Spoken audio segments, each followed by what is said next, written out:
good now to whoever and wherever you are across the world. I hope you're doing well. Preferably Splen-fricking-tastic. Thank you very much for tuning in and joining me. It's great to have you. Great to be here with you. I am here for the first time at close to 10 o'clock on a Saturday night at Green Ridge State Forest in Maryland. I've never been here. I'll be spending 2 nights here. I got here at night so that I could be well rested. Instead, it takes over 3 hours for me to get here from where I live in southeastern Pennsylvania. So instead of getting up at like 3 o'clock in the morning, I'm gonna come here, just be here for the entire day and then check out Monday. I'm not sure if you are familiar with this location, if you've ever been here. Basically, these are dispersed campsites. Some of them are RV. I was going to say RV hookups. I don't think any of them are. There are some groups. There's about 100 campsites. There's about a dozen for group, and then 80 or 90 for less than a group. And what you do is you come over to this area, and there is a sign-up sheet which lists all the campground numbers, check-in date, check-out date, and then what you do is you fill out a form.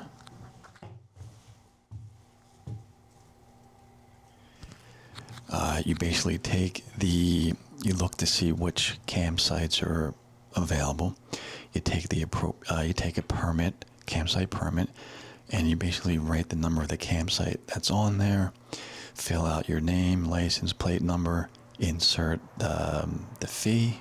1 to 6 people is $10, and then that's it. I'm actually going to step away. There's a lot of bugs in there, mosquitoes. So this is not it's a Saturday night, and most of the sites are booked or taken through Sunday. So here's a pro tip. If you're looking to go camping or fishing or any kind of sightseeing or just whatever when there's less people, consider going Sunday to Monday or during the week, because most people work Monday to Friday and they go camping or they go wherever they're going on the weekend. So I'm here Saturday night, not too many sites available. There's just like 1 or 2. I've never been here. You had to drive to the sites. So I'm going to pick one out, and I kind of looked at it, and I think it might be good just for tonight. Most everyone is leaving Sunday by 3, so I'm going to have a ton of places to pick from for Sunday going to Monday, and I'm looking to hopefully pick a place that's right next to the water. There's a couple of them like that. Yeah, so I'm going to self-register, and then I will drive to the campsite. Then I'm going to set up, and maybe we'll do a little campfire tonight. So in this video, I'm going to be doing a little bit of everything. I'm going to cook breakfast. I have with me eggs and scrapple. Not sure if you've ever heard of that. We'll talk about that. I have a ribeye steak. I have a cooler with an igloo cooler with a large freezer pack in it. And it's been sitting in my air-conditioned passenger area. I'll be doing a steak with asparagus and some little tiny red potatoes. I also have onion and peppers and eggs, and I have a cast iron skillet that I haven't ever used before. And I have a grill to go over the campfire. So I'm going to try to film breakfast, and then cook dinner, and then do a little campfire. And do a little sightseeing. I brought my fishing gear, a little hiking. I'm going to try to do as much as I can over the course of the next day and a half, starting tonight. So That's going to do it for this part. I'm going to self-register, and then we'll try to film getting over to the site, checking this site out. I'm not going to film setting up camp and all that, but maybe I'll light a fire, and then that's going to do it for this evening. And then hopefully a little bit after that, we'll start the next day. So we can take a look a little bit around this little area.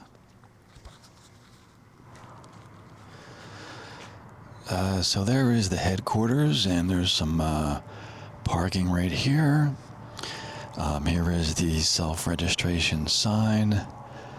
There is actually an overlook real close. There are 4 overlooks, which apparently give an amazing view, and a couple of them, or most of them, but at least 1 or 2, you'll be able to watch the sunset in the west. So I'm hoping I can do that tomorrow night. Sunday night. Yeah, so this just tells you about the self-registration, and you can see all the crazy bugs. So I'm kind of getting eaten alive, but it's okay. I actually don't mind. If I did, I wouldn't even be doing any of this. So you can get a range permit. I guess that's a shooting range of fuel wood if you're looking to cut your own fuel. I'm not. There is actually a gas station and a place called the Oak Barrel Cafe that sells quart of firewood for like almost like $10. So I picked up some of those. So here is the map of all the campsites. We are right here. Where are we? We are, there's the headquarters right here. Yeah, I think that's where we are. Yeah, there's the headquarters. It's kind of messed up. You can't see it. So a whole bunch of sites. Just everywhere there are campsites. And there's the Potomac River. There's a couple sites there. Some of them are closed. Some of the sites can be difficult to get to if you don't have a 4x4. I have a sedan, but I heard most of the sites are accessible by car. Yeah, and there's canal locks, and there is just different overlooks. There's one overlook, there's another overlook, there's another overlook, and there's another overlook right here at the campsite. And there's a 15 Mile Creek campground. There's West Virginia, not too far. So lots to do. I'm gonna try to do as much as I can, a little bit of everything. So. And yeah, just more stuff and notices and all that. And I gotta get out of here. The bugs are just too many bugs at night. All right, I'm gonna self-register before it gets any later, and we'll go to the campsite.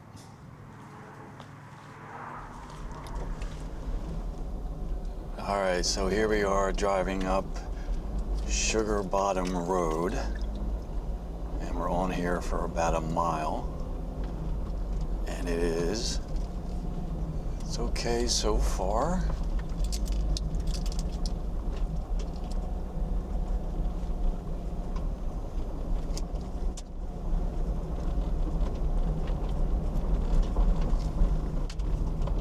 A little sketchy at some parts.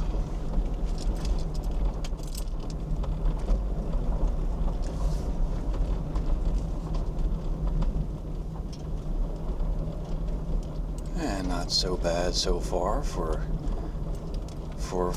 just a regular sedan or car. A little in the beginning, when we first got on the road, it looked like it was going to be rough, but not too bad so far.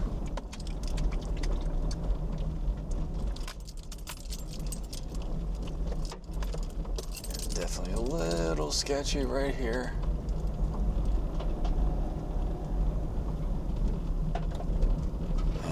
Going down. There's campsite 24. Alright, so the campsites are numbered, so that's good. We got campsite 27.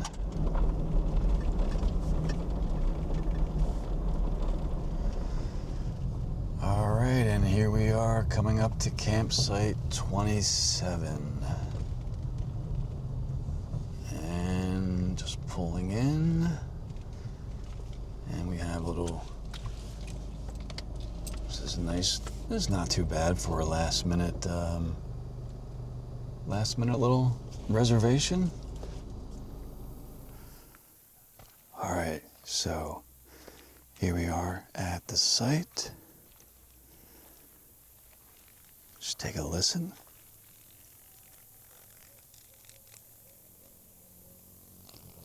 Okay, there's quite a lot of bugs. Obviously, nice little campfire ring. So I'll be lighting my fire and my doing some breakfast there. You can see all the bugs. I'm trying to hold the headlamp away from my head.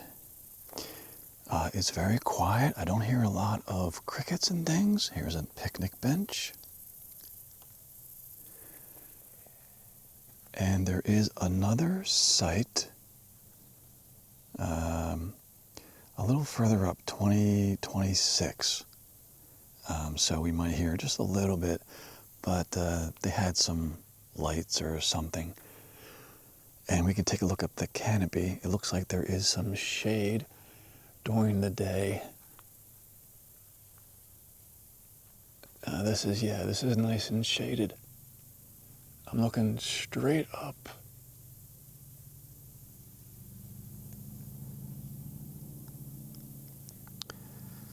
So I just need to find a spot for the tent. Nice and quiet back here. It's cool. It's probably about 70 degrees. And just you can hear a little bit of crickets and such.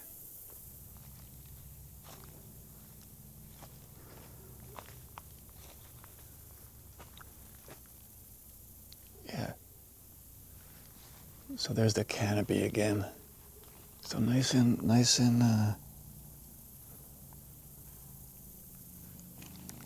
yeah, so I just need to figure out where I'm going to set my tent up.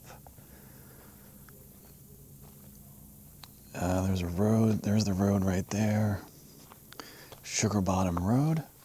And I guess I'll set my tent right over here, right in the grass. Yeah, right around here. So it's not the most remote site. Sound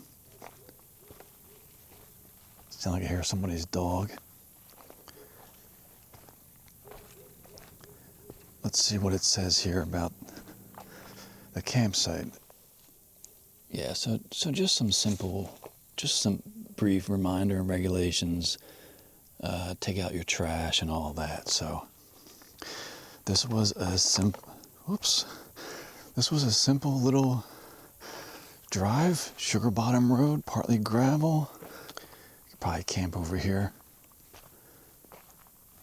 I don't know, camp a little further off the road so I can sleep. I think we hear, what do we hear? We have owl? Is that somebody's dog? What is that? Could be a dog, I don't know. Okay, where do I want to put my tent? Do I want to put my tent a little further back? Or a little over there, a little bit closer to the road? I don't think it's too much of a big deal. Let's just go over here, I guess. I'll put my tent right here. A couple trees if you want to put a hammock up, I guess. Yeah, a couple trees for a hammock. If that's something. Yeah, I think I'll put my tent right here. Right in this spot. Right over here. Okay. All right, we have a little bit of a campfire going. Nothing too crazy. It's, I don't know, maybe close to 11 o'clock at night. We got the tent set up, got my sleeping bag in there, some other stuff, a little chair, and yeah.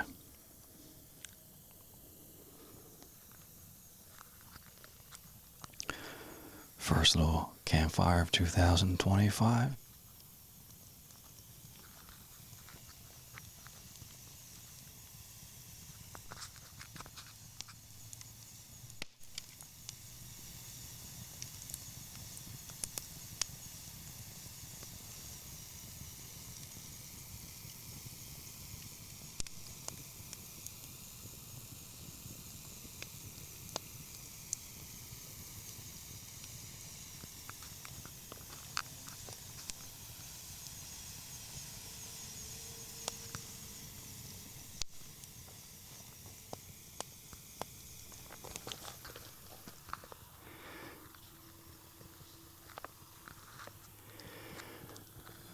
All right, I tried to get a roaring campfire going here.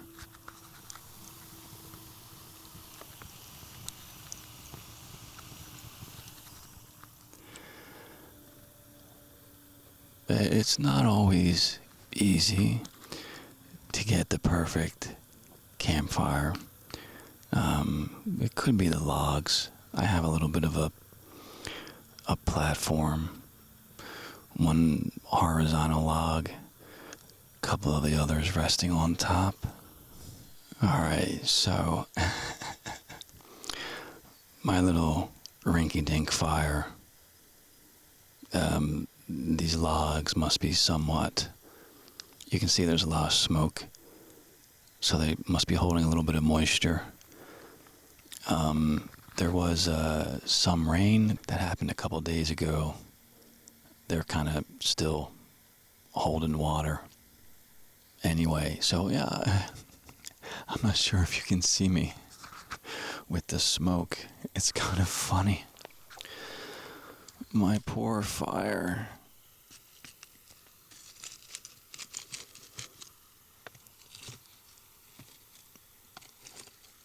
I don't know what I can do to rescue it.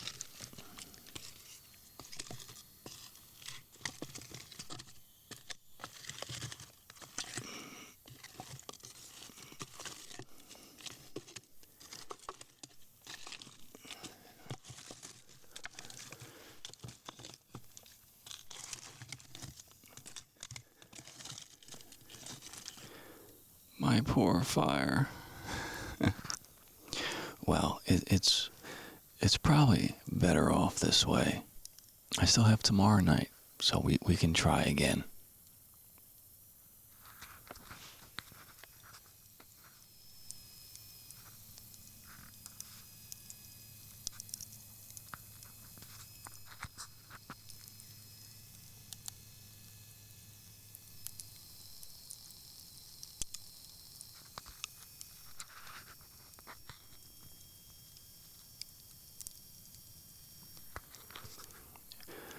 But it's probably for the best,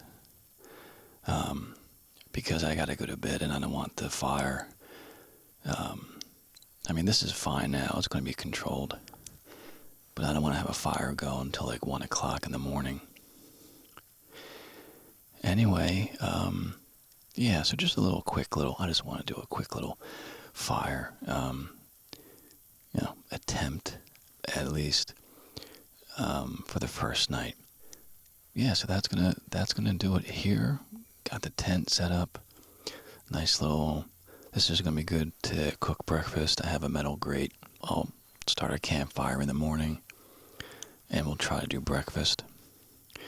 And then we're gonna do hiking, and the first day here, I'm gonna do breakfast, do all the activities, and then have dinner, steak and whatever, and then maybe catch a sunset. And then the next day we'll be fishing. And then we'll pack down and leave. So, alright, well, that was a little bit of a fire. And I'll think that'll do it for tonight.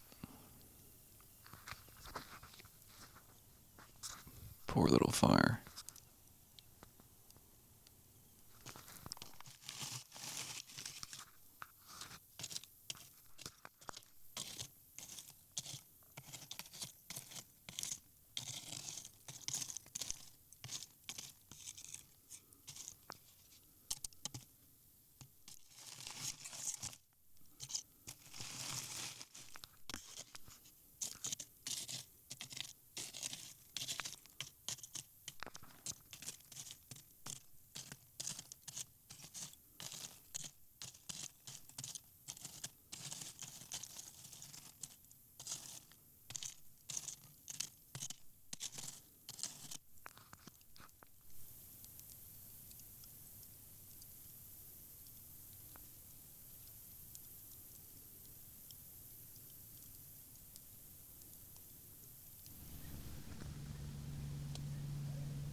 I think that's an owl.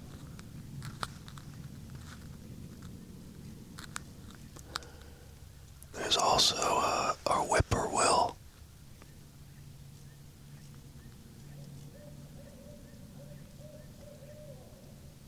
It's like 3 o'clock in the morning.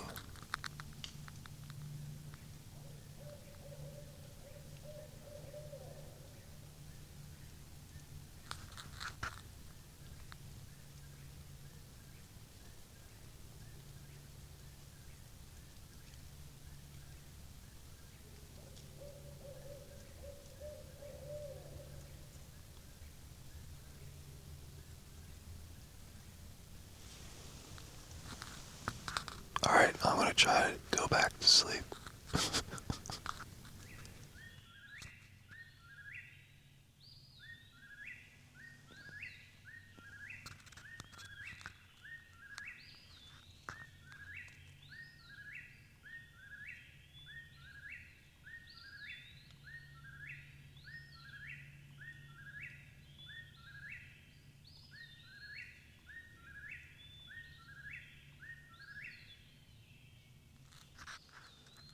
And that is our whippoorwill.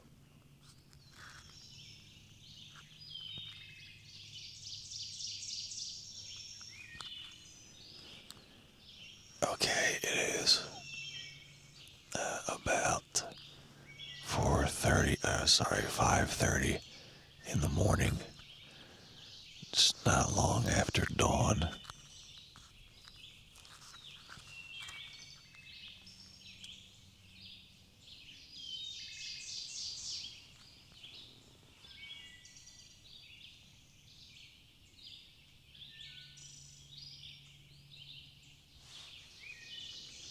And you can hear there are quite a few different species of birds.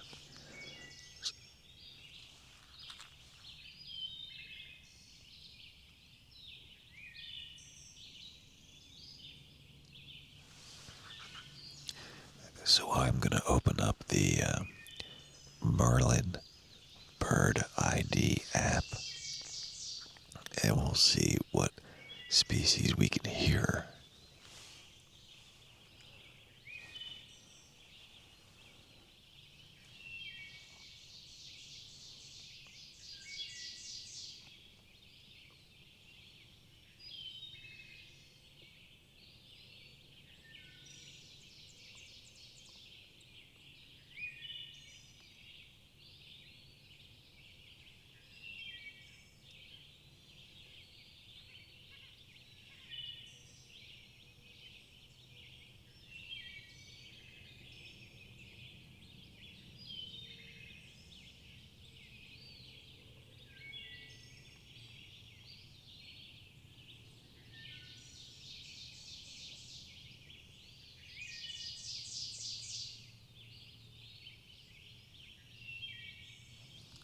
Okay, so we heard a tufted titmouse, a white-breasted nuthatch, eastern wood pewee, red-eyed vireo, ovenbird, and wood thrush. And now we have an American robin showing up now. Oh, there was a scarlet tanager.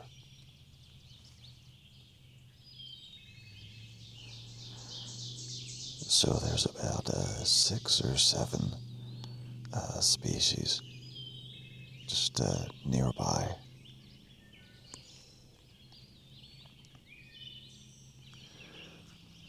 And I just spied a very large wolf spider. That is probably one of the largest wolf spiders I have ever seen.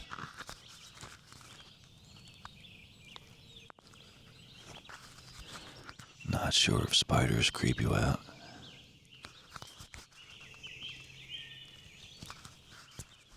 That's a big one. I love spiders. Okay, so here we are at the campsite. Crack of dawn. Here's the failed fire. That's okay. We're gonna relight these logs to make breakfast. And here is a better view of the site. Lots of a few trees overhead to help with shade. So this is it's cool. It's like 60 degrees. If I look beat, that's because I only got about 3 or 4 hours of sleep off and on. But you know what? That's just fine.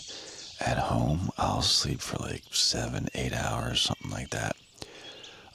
But out here, I don't sleep so soundly because just being alone in the woods, it's still somewhat nerve-wracking. Even though I feel safe, and I'm hard of hearing, and I lost hearing in one ear, so maybe that plays into some of it, not being able to hear. I don't know. Anywho, so this is a nice site. This is site 27 out of like 100. So we're gonna stay at this one today, and then I'm gonna move to another one. Like I mentioned, there's a couple of them like right next to a creek. That'd be kind of cool. But yeah, so, and I don't know how the heck I found out about Green Ridge State Forest. Again, this is the first time I've ever been here. I'm not sure if you've ever been, if you're local to the area. But yeah, how the heck, I don't even know how I stumbled. I think I was just looking for Maryland and forest or something. And maybe that's how I stumbled onto it. Some of the campsites, you're not on top of each other, but some of the campsites, some of the other sites, they're like a quarter of a mile apart from each other, something like that. So if you have a rowdy, you could get some rowdy neighbors, but at least they're not right on top of you. But I think I heard a dog, and I think I heard some people's voices, but I think most people are out here just for the peace and quiet. So, take another look around.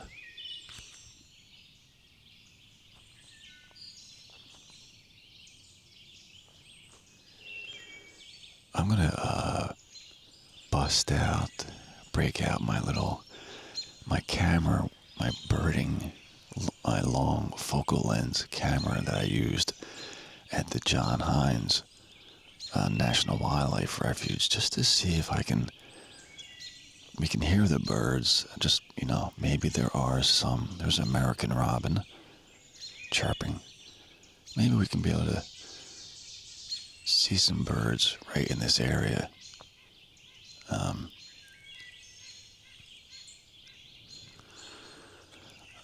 Okay, so what I'm going to do is I'm going to start a fire because I'm going to try to cook breakfast for the very first time on a cast iron skillet over coals. It's going to take about an hour for the wood to burn down to coals. So I'm going to do that. You can hear the nuthatch. Meep, meep, meep, meep, meep, meep, meep, meep. And then, if worst case scenario, this doesn't work out, I have the traditional little mini 1 pound propane Coleman canisters, and we can do gas, cooking over gas. But let me get the fire built and going. Okay, so I moved the logs that I attempted to make a fire with. Well, I did make a little bit of a fire with. Move them out of the way. I'm going to put those on top. We're going to build a layered. I forget the name of it, but there's going to be 1, 2, 3, 1, 2, 3 interchanged. And you'll see as I make them. So I'm just going to take my wood, put one down there, put some of these out. I guess we can put these down here. We're going to make a platform.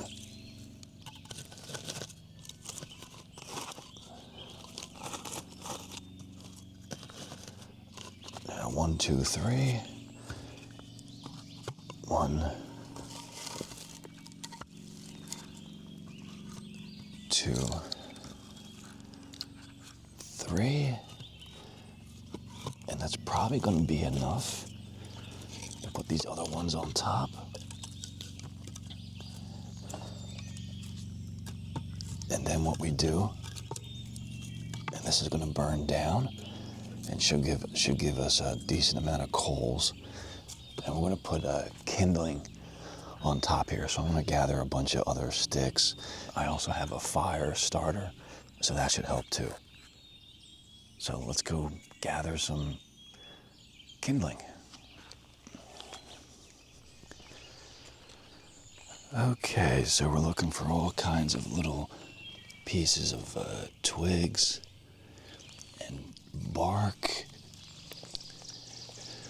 This is really good kindling. All this stuff right here. This is going to be to help with the fire start. A lot of great stuff right here. And what we do with our little kindling,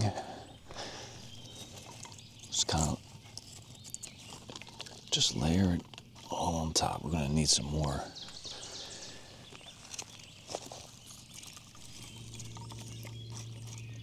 Let's crisscross some of the kindling.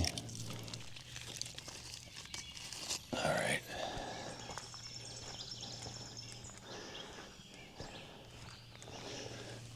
And we'll just, place all that right up in here. Oh, this is going to burn really good. That's probably enough kindling. I don't think it can hurt. We can get some more. Oh, little sticks. Little tiny sticks and bark. All little sticks that you can find. It's going to take about an hour for that fire to burn down to coals. Something to keep in mind when you want to eat at camp. All right, that should be a decent amount of kindling now. There we go. Okay, and now we're gonna light our little platform fire. And let's see if this lights without me using a fire starter.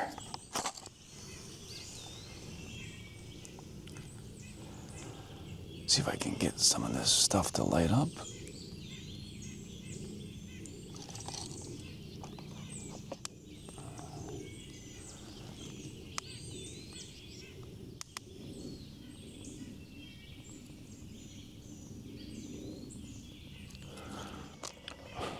All right, so we're gonna have to resort to the fire starter.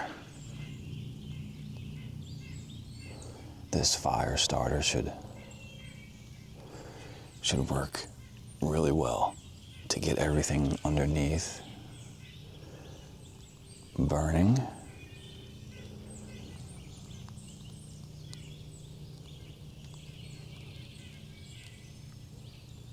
Put this fire starter right down here a little bit more, in between all there. Oh, it went out. Oh, there we go. It almost went out. And now we just cross our fingers and hope that this fire starter will get everything going here.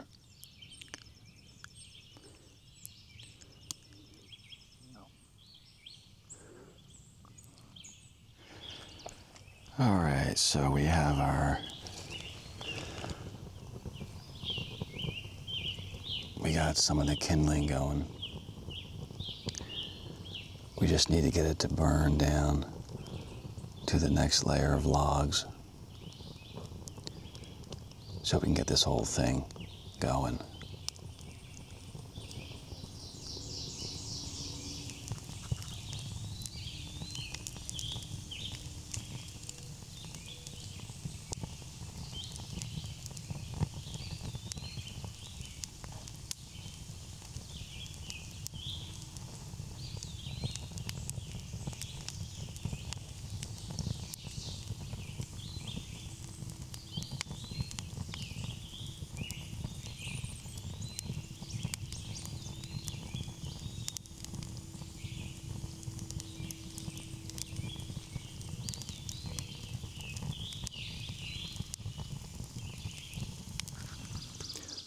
Okay, it took a third fire starter.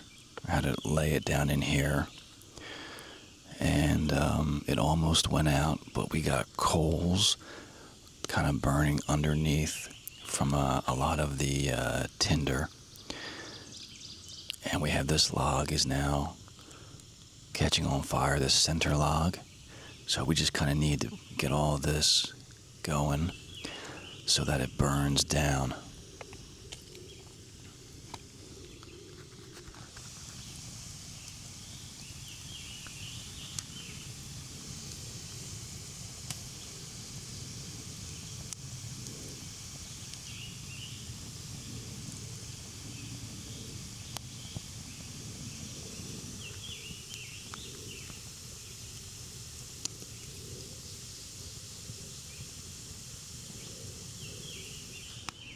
So this is the first time I've started a campfire in the morning.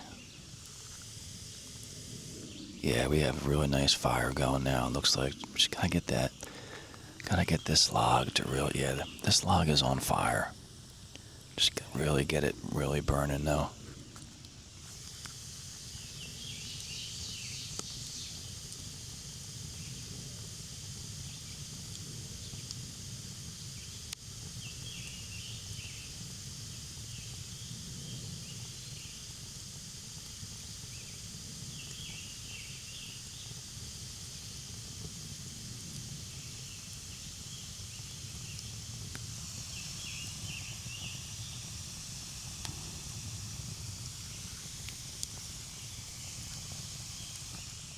Yeah, you can hear that sizzle sound.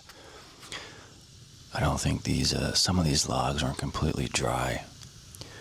Once we get these down into coals, get this log in the center, especially, and get the ones underneath burning. Hopefully we'll get some nice, a good amount of coals. It's gonna take about an hour or so.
Yeah, it's looking good so far.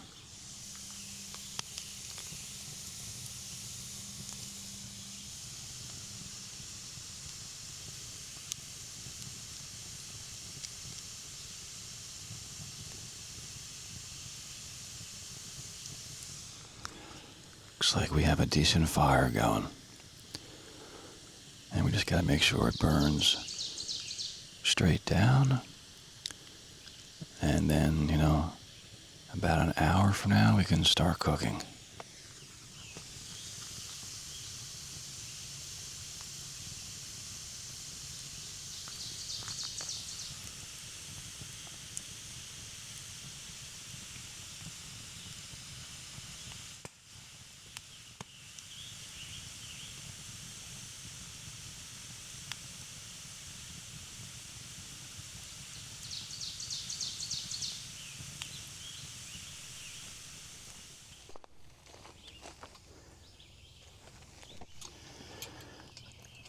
And while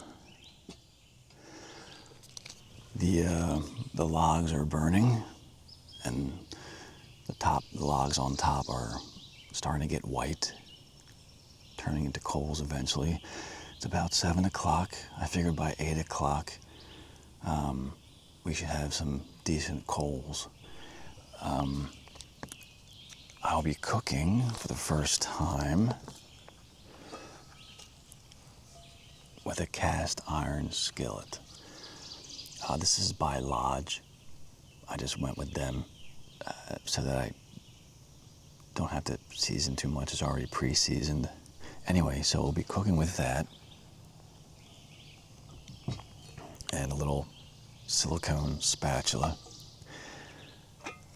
And picked up this ceramic steel cookware set. And it comes with a percolator. And basically, I'm not sure if you're familiar with one of these.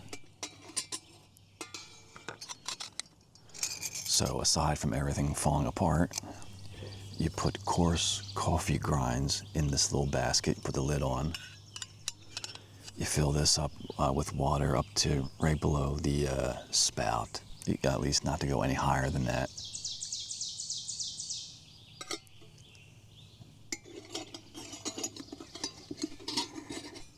You place everything in like that.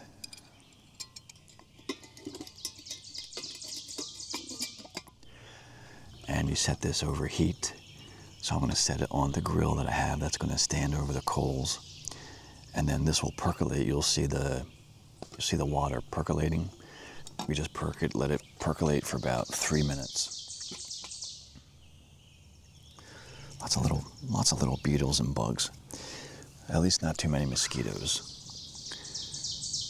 Yeah, so I'm going to try to do the coffee for the first time. But I'm going to need to grind my coffee first.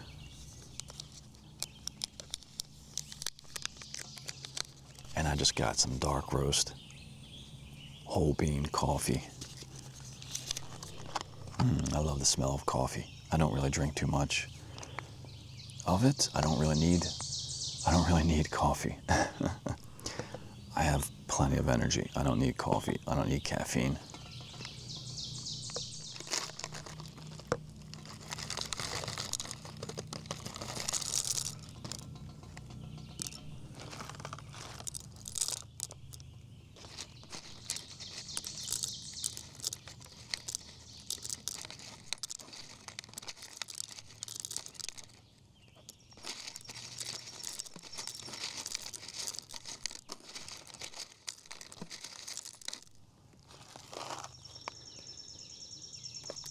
And fill this little GSI Outdoors brand coffee grinder. And it's set to coarse, because you need coarse grounds for that particular filter. And we just grind.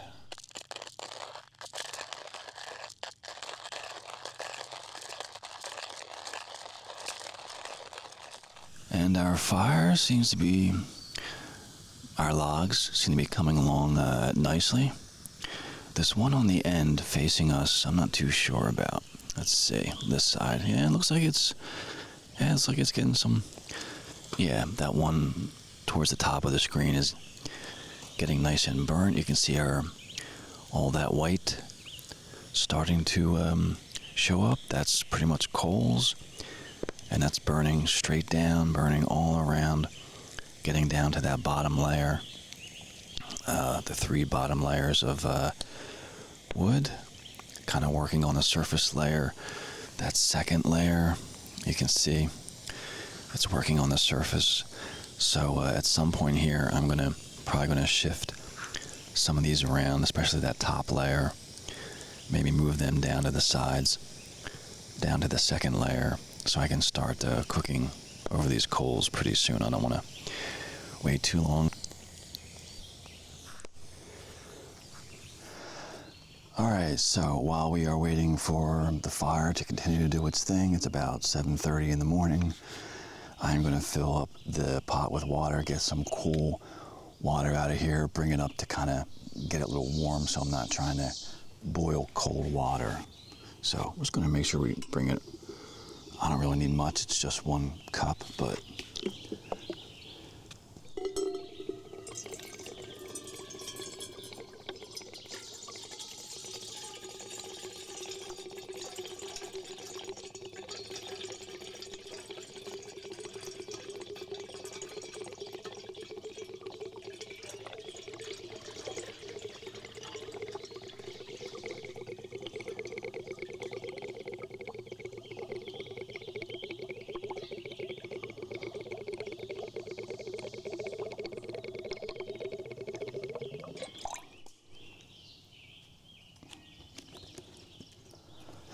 I think that's going to be enough. Just place the stem in there. We'll put the basket in.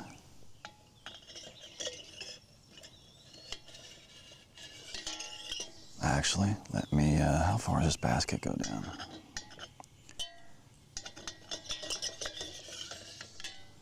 Yeah, that goes right down. So you basically fill this up just below the spout and just below the basket as well. So I'm gonna put the grinds in here, but I'm probably gonna need to grind. Let me actually bring that out of the water because there is a hole where the stem goes in. Yeah, so. All right, I don't want to set this on the dirty picnic table. Okay, there we go. I got some grinds.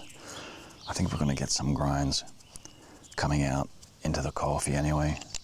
But this is just about a quarter filled. I'm gonna fill it more because I have a lot of water in there. So I'm just gonna fill this thing like, you know, we're gonna do another one of these and get this thing filled up. Okay, I did the last amount of grounds. I already dumped the other. So we have 2 of these pretty much. It only fills up to right about here if you fill up the whole grinder. So I already filled in a second amount, and this is just the leftover grinds, leftover beans from what didn't I finish. So that is pretty much all the way filled.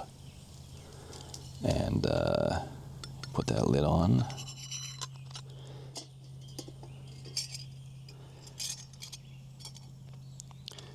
And we will put the stem and the basket.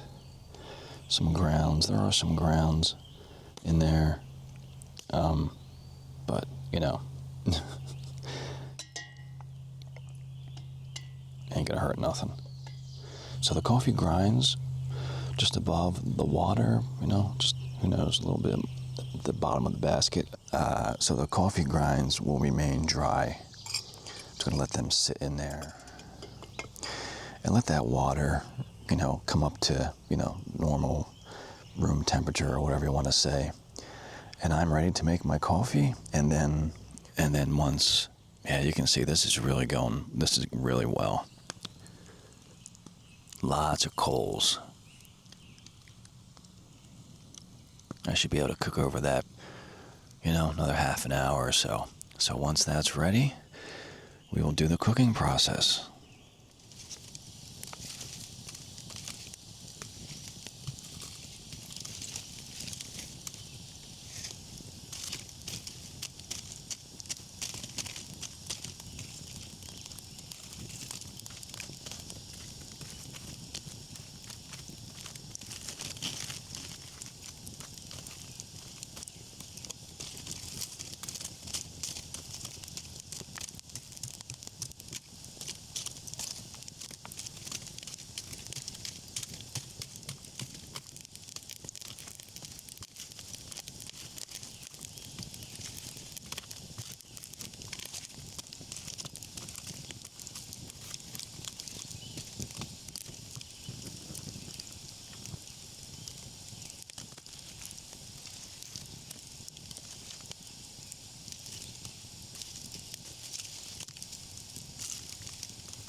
right, as you can see, I brought that top layer of logs down to the second layer, so we just have 2 rows.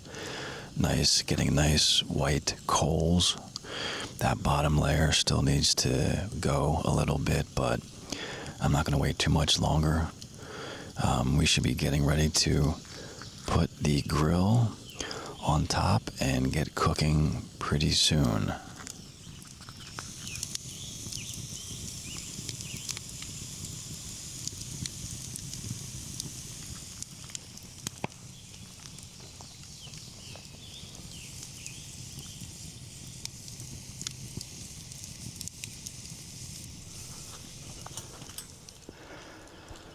Okay, I think we're good.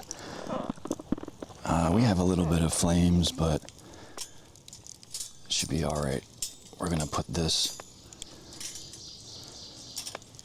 grate just like that, and hopefully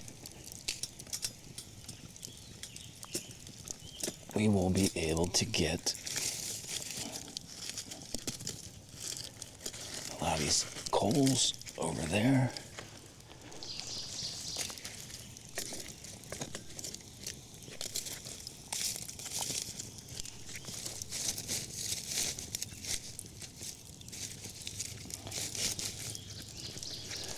And I think that's gonna be plenty hot to start cooking. So we still have a little bit of flames, but we have coals for the most part. All right, let's put our cast iron skillet over the fire. Let that warm up.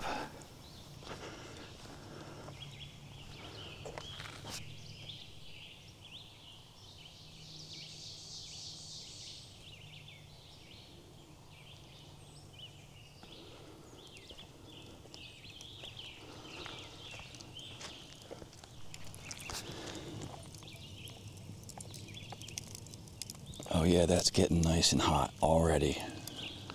All right, I'm gonna add a little bit of this seasoning spray. All right.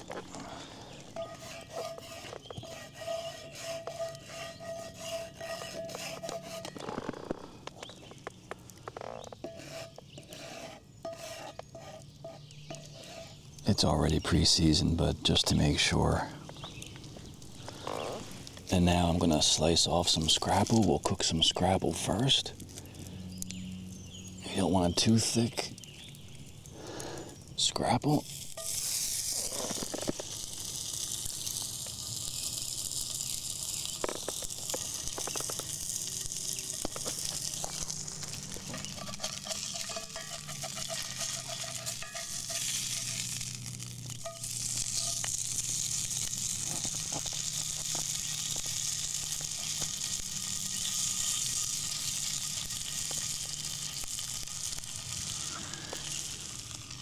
So while we watch that cook, I'm not sure if you are familiar with what scrapple is.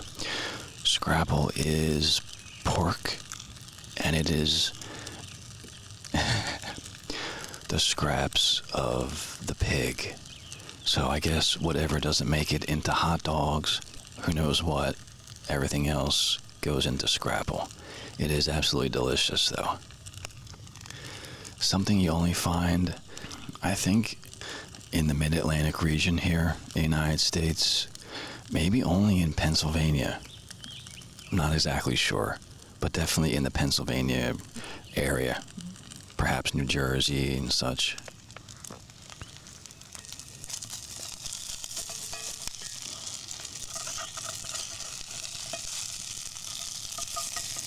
Okay, so this is going to be tough to cook.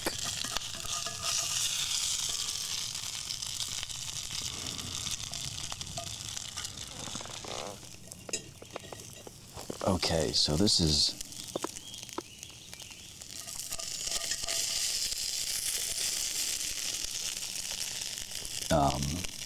just a complete failure. The scrapple is just sticking to the pan, and the more I turn it, the more it sticks. It's just, yeah, this is not what I expected. It is really...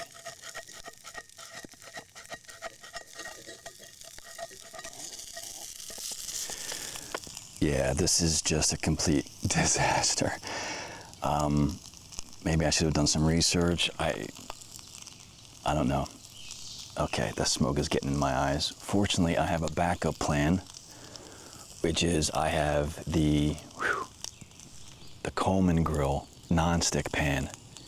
So we're just gonna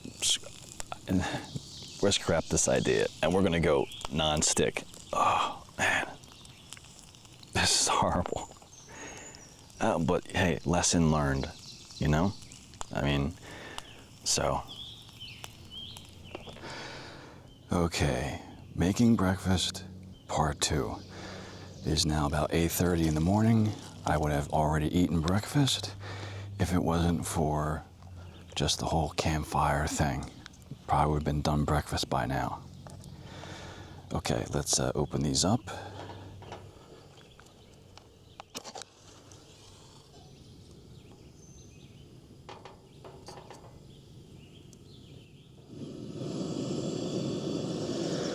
All right.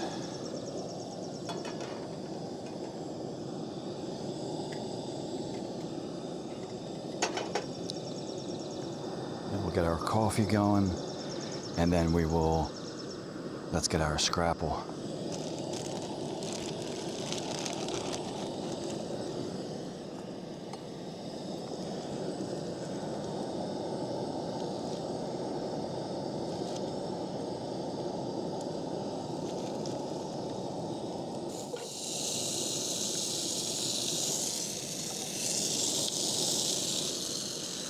All right, we have our scrapple, and this time it is not going to stick.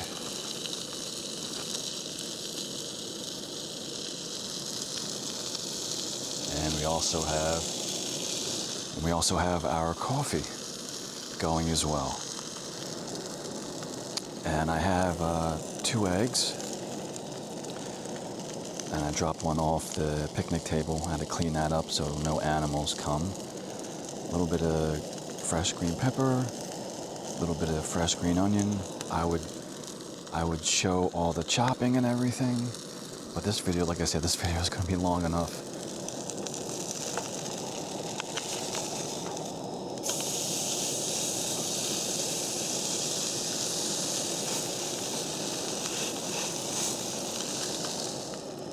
And we want to get it nice and brown. And we'll cook our eggs. I'm going to make dirty eggs. I'm going to break my eggs, mush them all around, add some onion and peppers, and that's going to be breakfast. And then some coffee. All right, we got our scrapple flipped over. Nice even brown this time after lowering the temperature. Waiting for the coffee.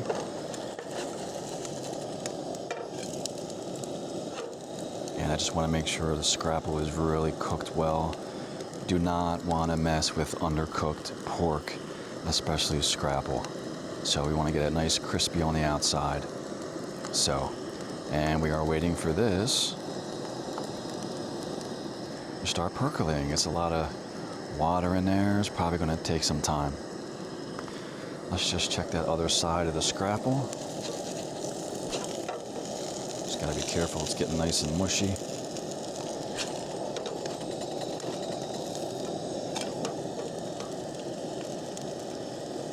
Okay.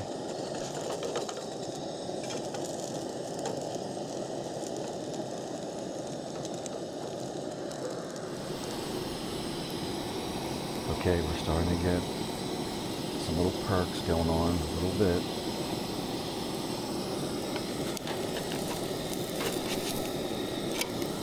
Okay, I think my scrapple is nice and cooked. Get my scrapple onto the plate.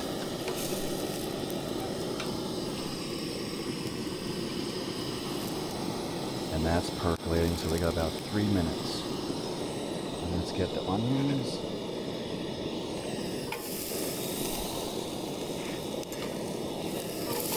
Peppers.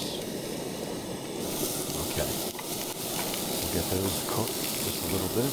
Okay, we had a problem with the audio. We should have better audio now. We have about another minute or so. That's percolating. And then just get these, start to get cooked down a little bit. Peppers and onions, that's good enough. Let's get my eggs in there. I was gonna make 3 eggs, but one dropped off the table. I think I already mentioned that. That's 1.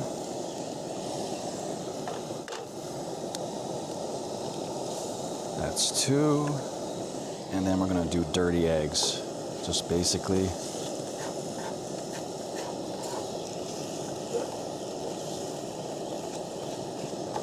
it's like an omelet, but you don't really give a shit about making an omelet or presentation because it's just you. And so you just constantly scrape everything. Look at that, that's gonna be delicious. Scrapple, dirty eggs. Go get those eggs chopped up. Just let them cook a little bit. Let's get this coffee. My poor Scrapple. And I should have never bought that. Okay, our coffee has been percolating. So we can turn off that. And our cup is clean. Let's come over here and pour this.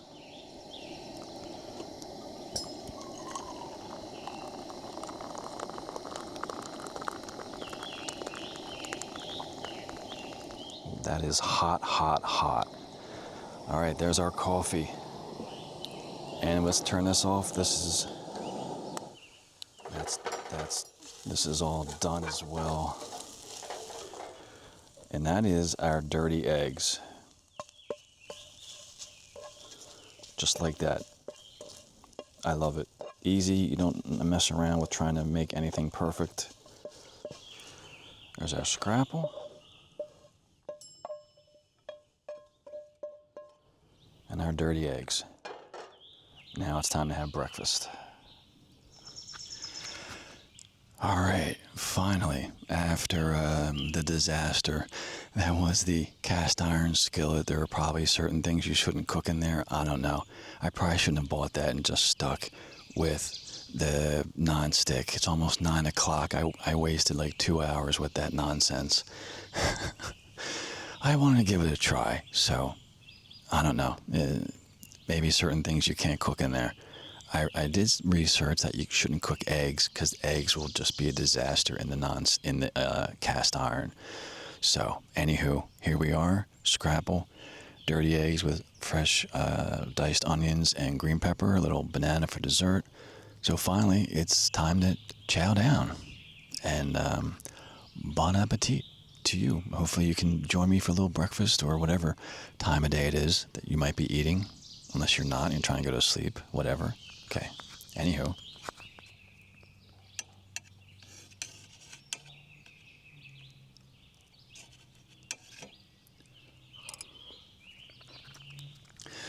I'm so glad I bought an onion and a green pepper with me.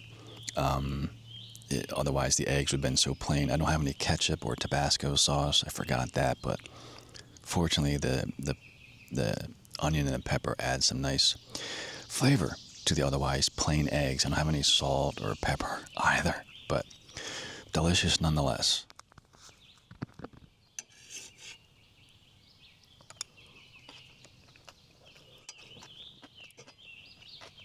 And now for the Scrapple.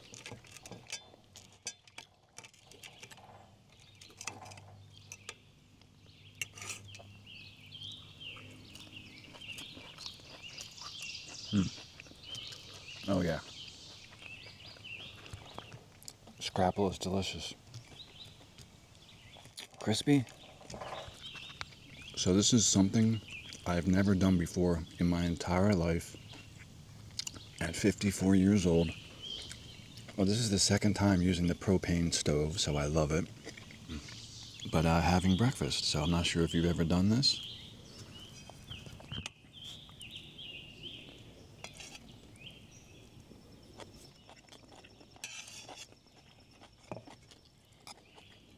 I think that coffee is really, really still hot. I don't even know if I can.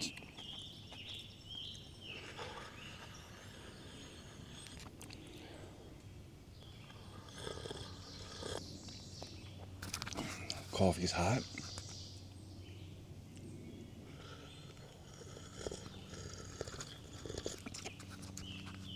Oh, that's good. I think it came out just right, just fine.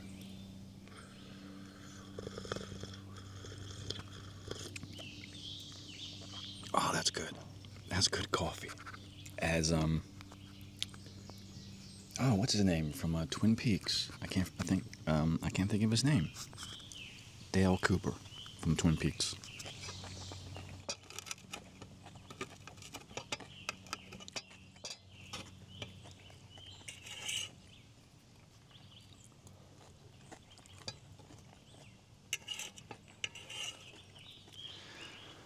All right, so breakfast was delicious. Now just to enjoy some coffee, and then after this, I'm going to go to the State Forest headquarters, pick out another campsite. I want to see.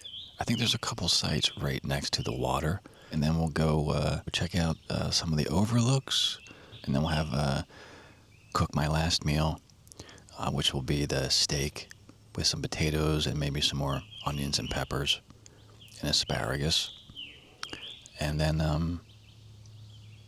yeah, I think that'll do it. So, cheers to you and to our health.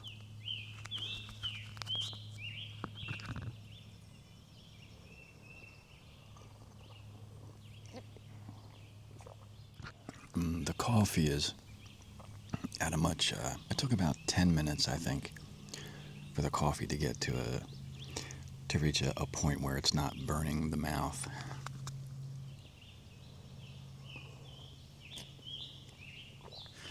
And I'm drinking the coffee black. I could have had some sugar in here.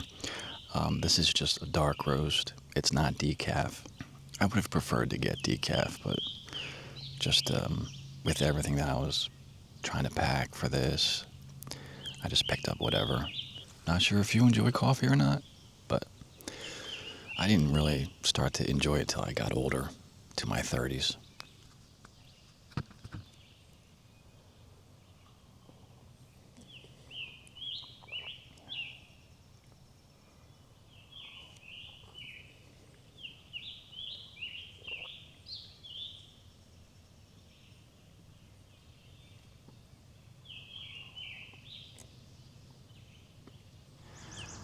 All right, and this is just a view of the State Forest headquarters.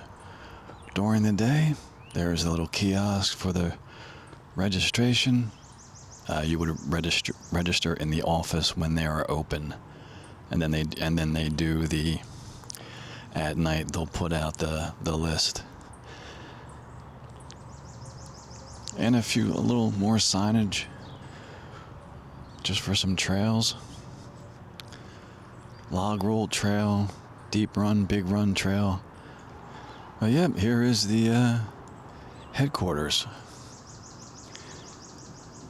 And then a restroom area over there.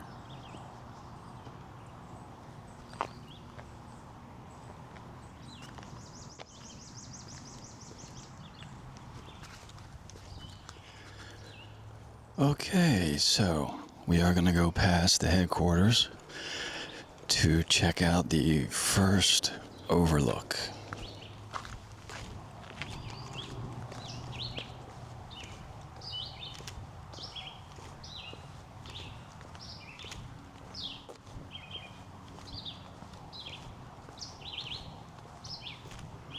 Looks like we have a few variety of trees, deciduous and evergreen, pines, and such.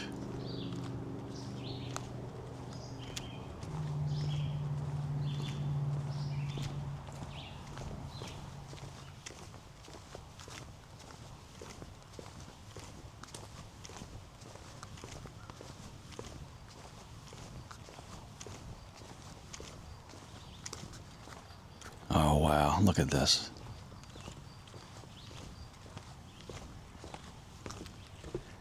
I have never, I've been up to like the pinnacle and things like that. Wow, this is a little scary.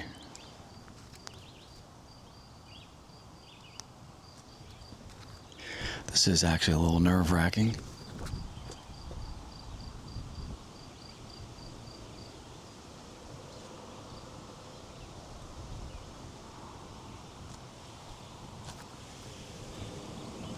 I'm actually like a little bit nervous just looking over the railing.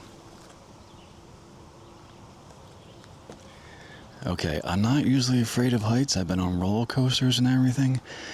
But yeah, this is wooden deck, and it's a little aged, and they did repair some boards, but it's just the supports underneath is what's always make me like, yeah, there's some of the supports. Just like, man, is that thing ever gonna give way when I'm on it? Oh, there's a turkey vulture. And we are looking, let's see, the sun is up there, and it's about 9 o'clock in the morning, 10 o'clock, and we are kind of looking towards, so maybe that is like south. This would be an amazing view in the fall.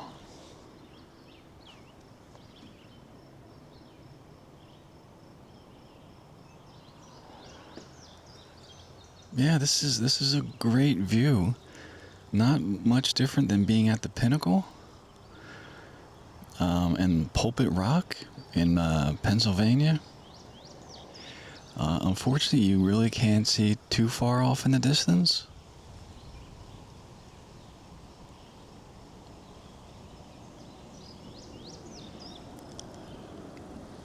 But yeah, let's look over the edge again.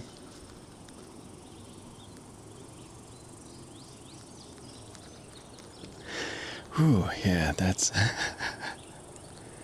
it's wild. That makes me nervous.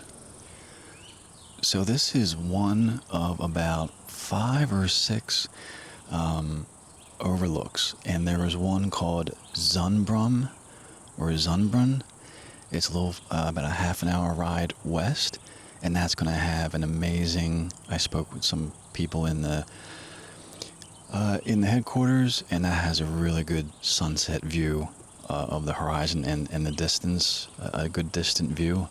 Probably the best one for the sunset. So we're going to do that tonight. Yeah, so this is one of 5 or 6 overlooks. It takes a couple hours to visit them all because a lot of the roads are like dirt roads, and some you have to be careful on, and I have a sedan. So I'm going to do this one, Zunbrunn, and there's one other overlook we're going to check out. Yeah, but this is, I forget the name. This is just the headquarters overlook. I forget if there's a name for it or not.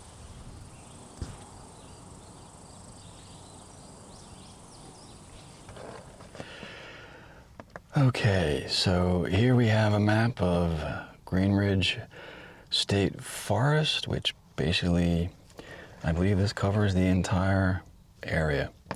So we are right here, and Zunbrunn, the Z lookout is west along Interstate 68. So we're going to see that tonight. Check out what the sunset is like. We already went to the overlook at the, where are we? We already did that overlook at the headquarters, and there is one more overlook right down there, which probably takes about close to 30 minutes to get to. I am also going to be, so I stayed at Site 27, which is right in the middle of the screen. I was able to snag that last minute last night, Saturday night. Nice site. Site number 26 is kind of not that far away down the road, so they aren't completely dispersed from each other. Like Site 64 Site 53, you can see how kind of distant they are from one another. These little sites are a little bit closer, but still it was quiet. There wasn't a lot of noise. These sites up here were a little more jumbled together, but you are right near the interstate, so not, yeah, I guess some of these sites are just, you know, not far from the interstate, but it's not too noisy. Okay, and I registered Site 81, which is a site that is right along 15 Mile Creek. So we're going to be camping right alongside the creek. So I'm looking forward to that. So this is just a little general direction to get us down to a couple places where you can go fishing, where 15 Mile Creek empties into the Potomac. I'm finally pronouncing that correctly. And as well as a place called Bill's. There's a bunch of stuff going. It's a boat landing, and a bunch of stuff going on. But there's also a lock. Lock 60 or 61 is there, or 57. These are the C&O canal locks, where they would raise and lower the levels to allow the boats to move through. So they've all been dismantled since the gates were made out of wood, and yada yada yada.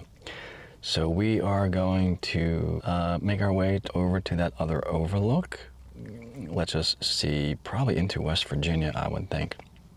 And I need to visit West Virginia to check out the Shenandoah, I think, State Forest in West Virginia, if I'm not mistaken.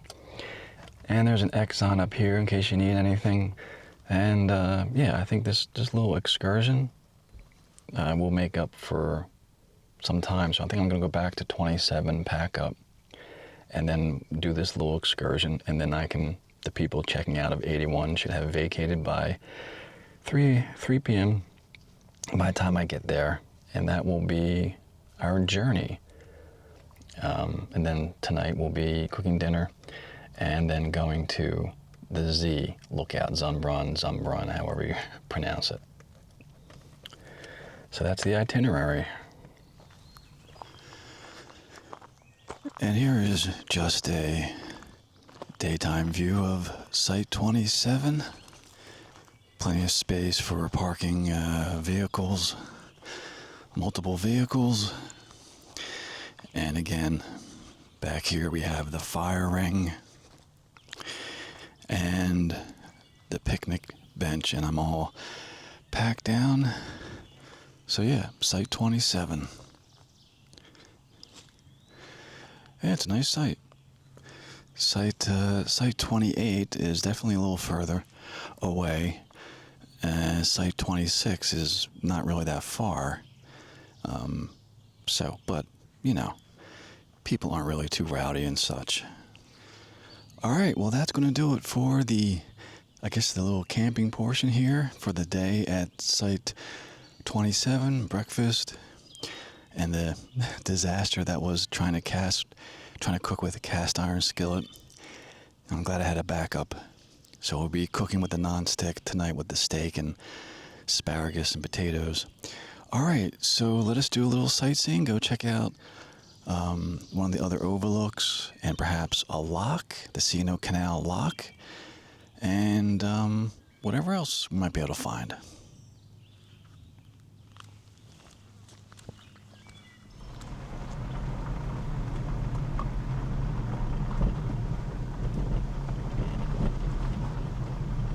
All right, and this is just a daytime view of Sugar Bottom Road.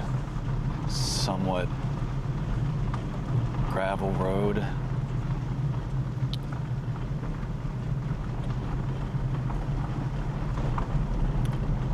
It does get a little sketchy. Here's Site 25. And we passed Site 26. Most everybody is pretty much leaving for the day, for the weekend. It's gonna be very quiet. Most everybody's checked out.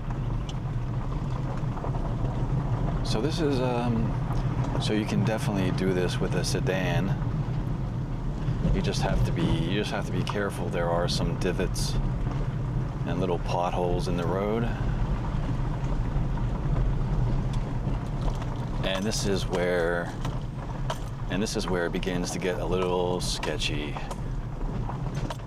Just gotta take your time on some portions of this road, and some of the other roads are a little more even sketchier than this. This isn't too bad.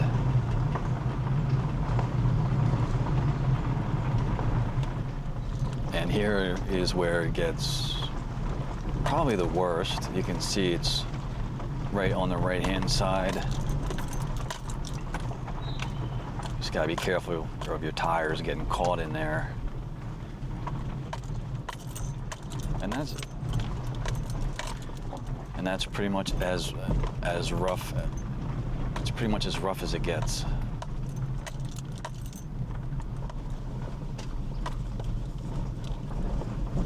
And we are on our way to Site 81, and just another sketchy road. Just have to take our time.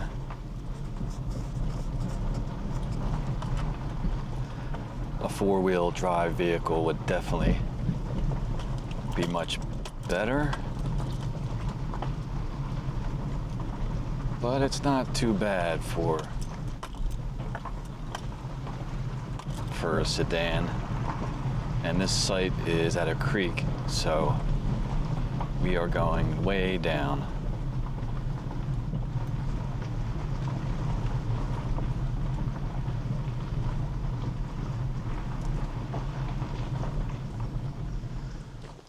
Okay, here we are at Site 81.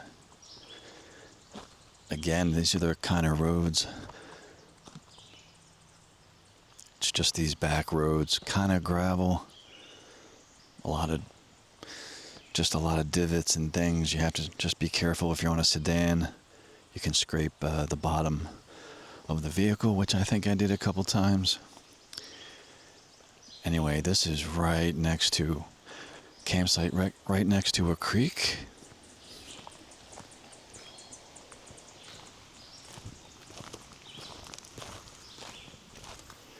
There isn't much shade except for this tree over here. Some little shade over here. Yeah, it's not too bad when the sun passes. Yeah, not a bad place not a bad site. And right next to the water. That's going to be pretty cool. To sleep at night. This is 15 Mile Creek, I believe.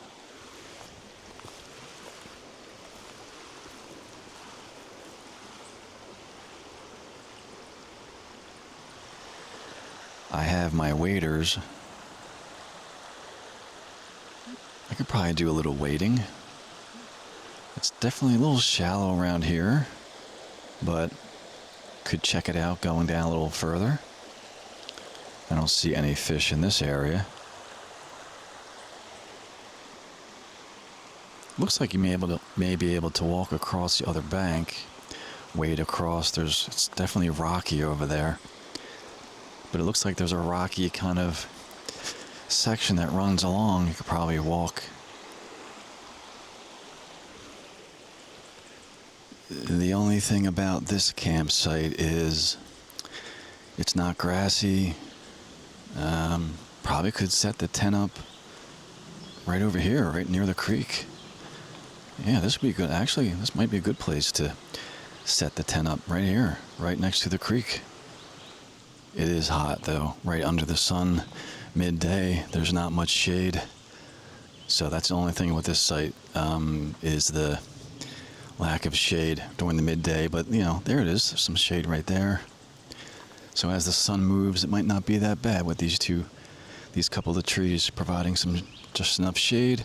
Right now though, at high noon, pretty much it's the sun is right there. So this is definitely a different kind of campsite. Very cool. I'm sure it sounds very relaxing at night. Probably a popular campsite, I would imagine.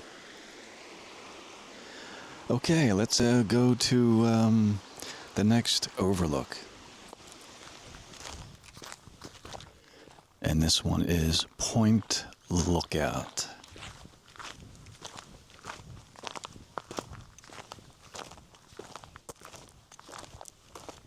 Yeah, this is a great view.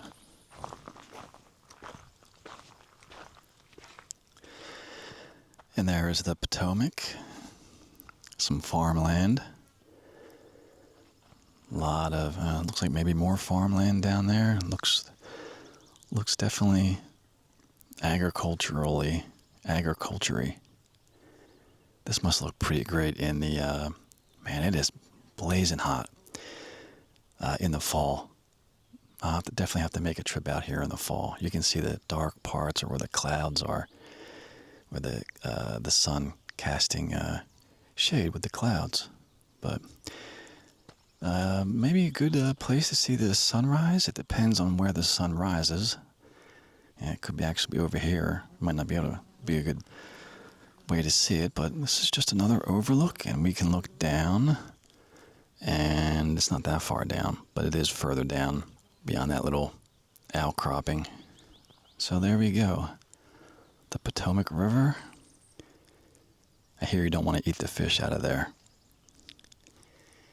Even though you can't really see off into the distant horizon because of the mountains, it's, still pretty cool to look at. You don't really get to see this kind of, I know I don't, this expansive view very often. But yeah, this would be great in the fall. Just all the different colors of the trees. All right, my friends and friend. I hope you've been enjoying our little excursion together thus far. We are taking a 15-minute walk down this little rail to trail path. It's going to take us to one of the C&O canal locks, the Chesapeake and Ohio Canal. I'm not sure if you are familiar, but these run from Cumberland, Maryland, where we are kind of close to, not far from, all the way down to Washington, D.C. I don't know, there's like 60 of these locks, something like that. If you're familiar with the Panama Canal, and I had to jog my memory, along with the help from the folks at the Green Ridge State Forest headquarters, when a boat would come up the canal, it would stop at a lock. It would get towed by mules, I believe. And a lock was like a dam, sort of. It would have like a wooden gate, and then they would have to raise the water level, and then the gate would open, or the gate would open first, whatever. And then the boat would go through, and then they, I guess, close the gate and lower the water level. I didn't know. I thought I was just going to do some trails and check out the overlooks and some fishing, but we're going to check out a couple of these locks. Some of them you have to walk 2 or 3 miles to get to in one direction. Some of them further to the east, I guess near Cumberland, are a little easier to access. So this one is just like a 15-minute walk down this rail trail path. So we are going to check out, I'm going to check out my very first canal lock, and we'll see what all the fuss is about. Okay, there's a little bit of an underpass, a little tunnel. So this should cool us down a little bit.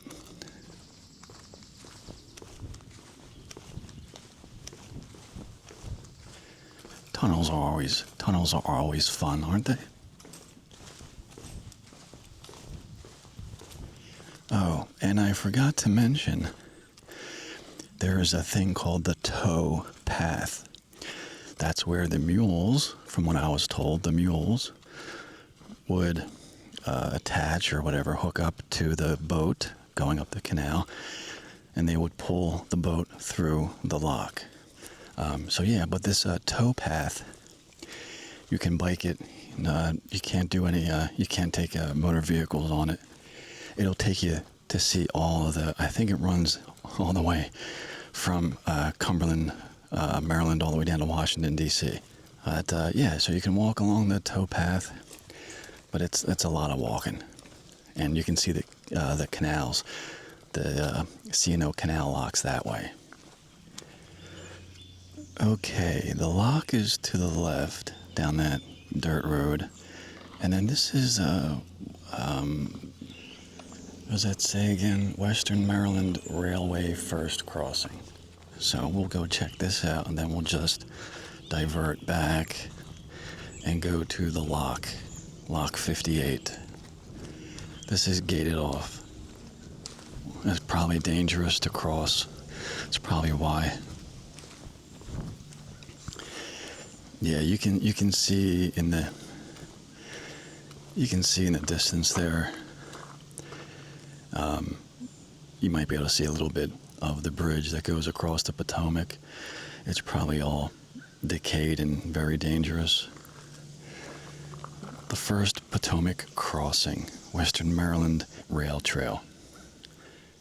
Okay, but they closed it off, so let's go to the canal lock.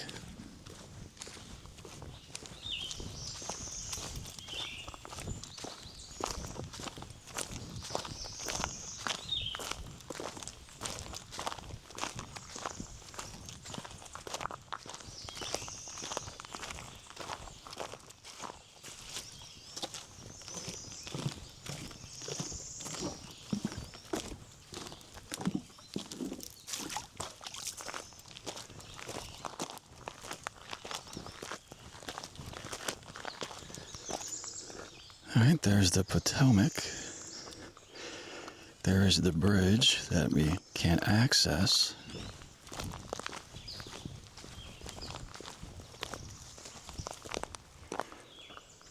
Yeah, you can see some of the bridges kind of falling apart, decayed up there, it looks like.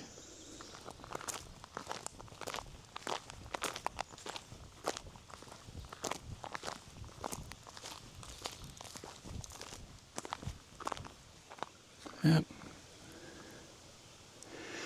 All right, now where is lock 58?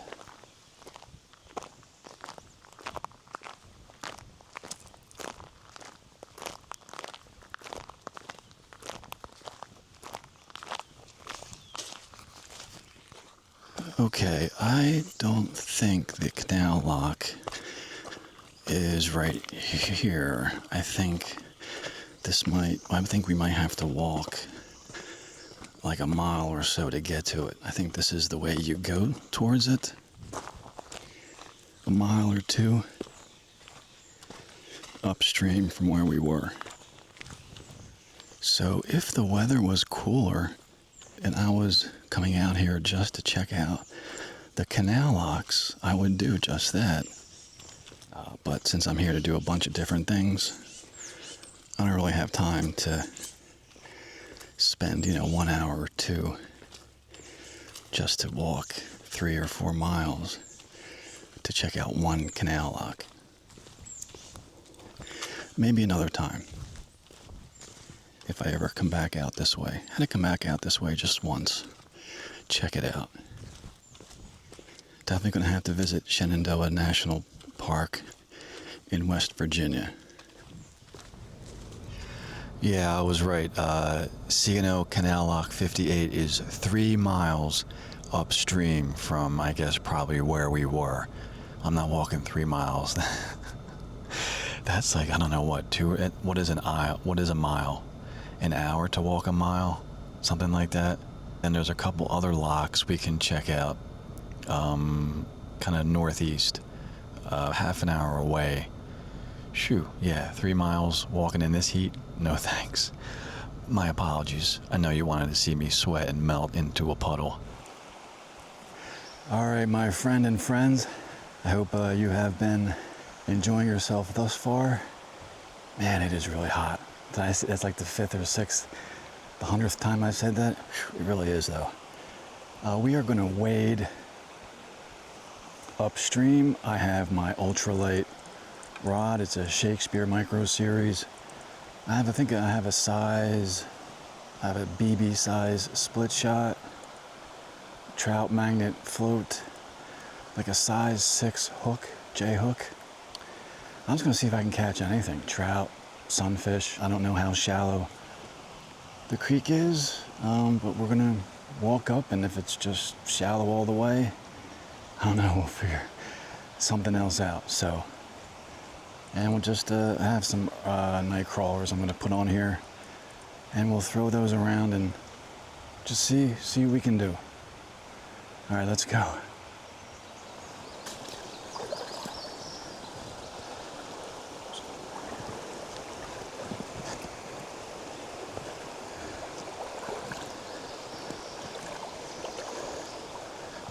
Rocks are a little slippery. I don't have my felt. I left my felt. I don't think you can wear felt wading shoes in Maryland, so I'm just gonna have to take my time.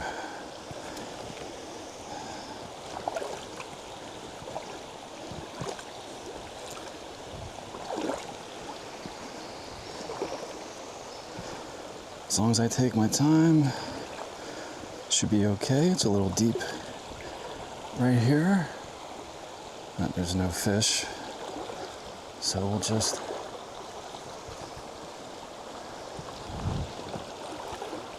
what if I can go across and then go across, kind of scope it out.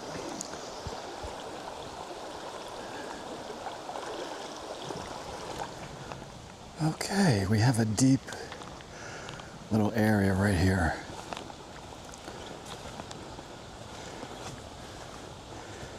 There's a little bit of a breeze. Okay, maybe there's, yeah, that's like 3, could be 4 feet deep. Maybe there's some stuff in here, right in this little section. And I can always try to wade up near the structure, so let's give this a try. All right, we got our worm loaded up. Let's see if there's anything in here.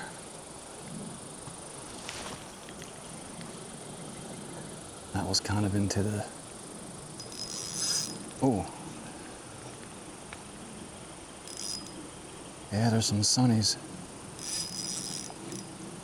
Yep. All right, there's some sunnies in here, so that's cool. There's a larger sunny. Yeah, there's a bunch of sunnies in here. Yay, finally.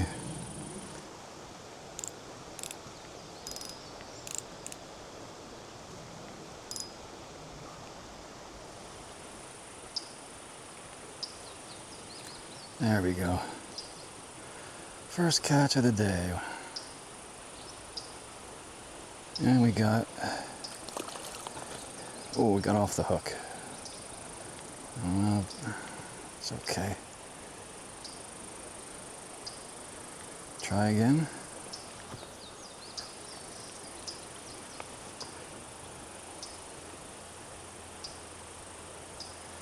There we go.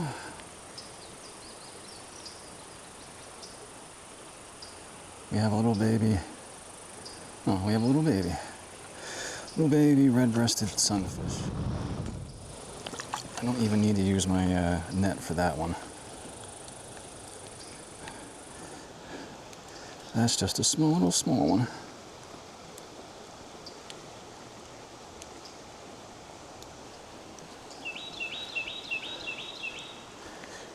Little baby.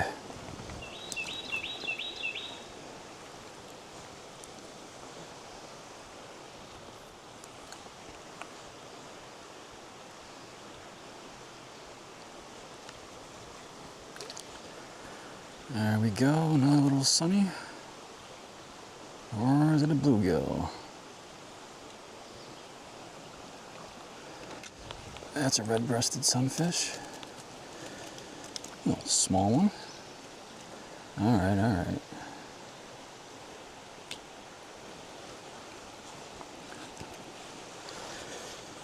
Our little red-breasted sunfish.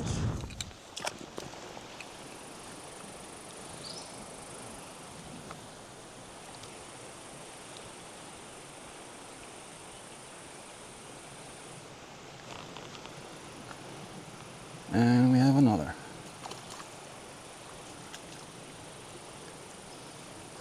A little bit bigger.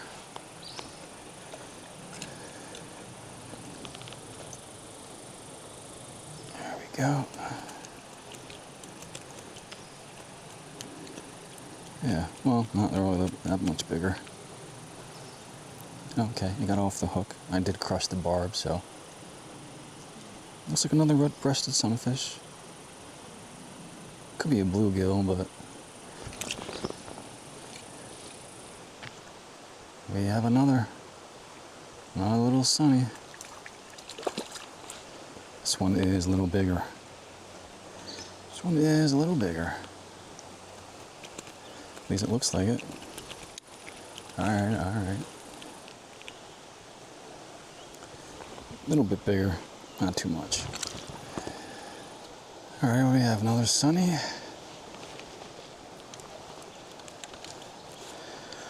Oh, that's not a sunfish. What is that? Is that a young... what is that? A young perch or a crappie?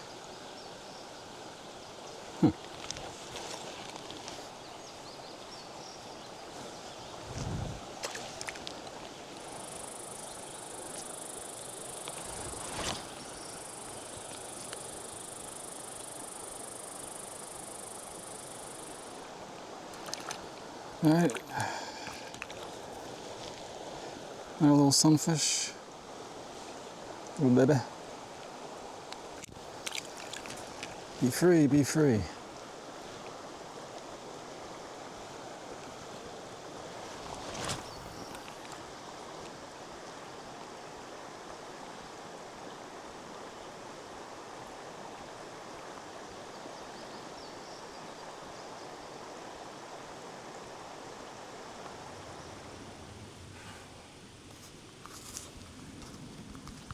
Have I told you how hot it was today?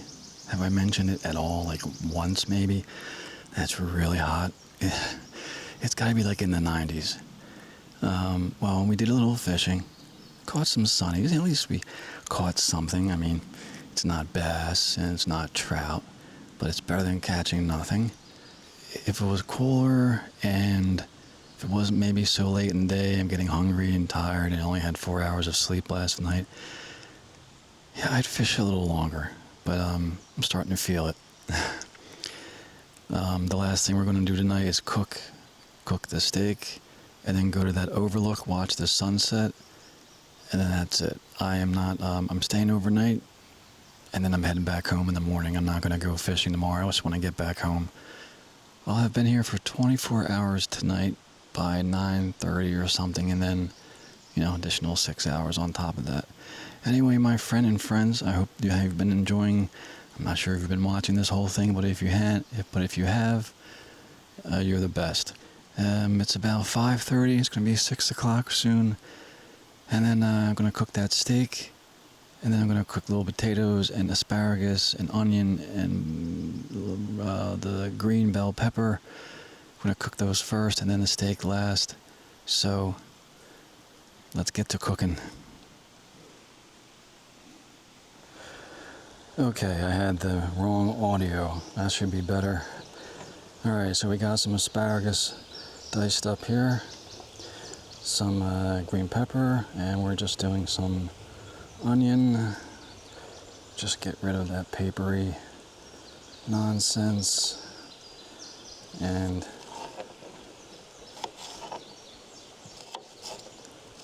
there we go. Get rid of that.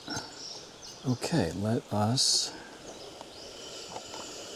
light our stove.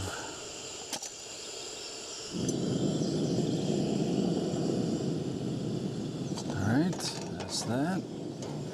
Okay, let's asparagus. just add everything. There we go.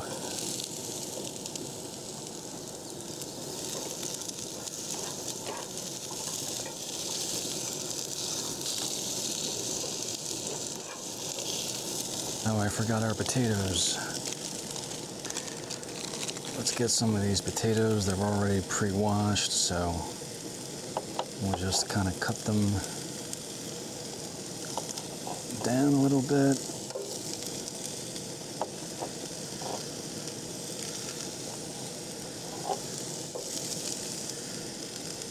I'm probably cooking a little too much here, but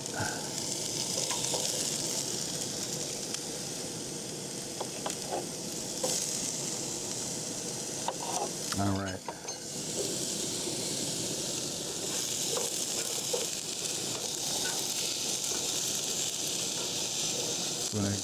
We're gonna cook these, and then we're gonna cook our steak.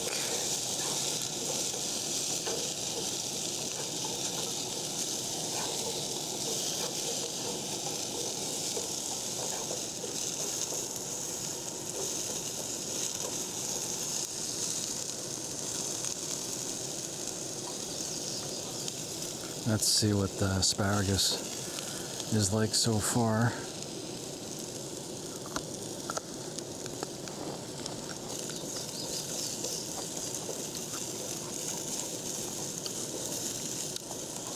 Still kind of raw.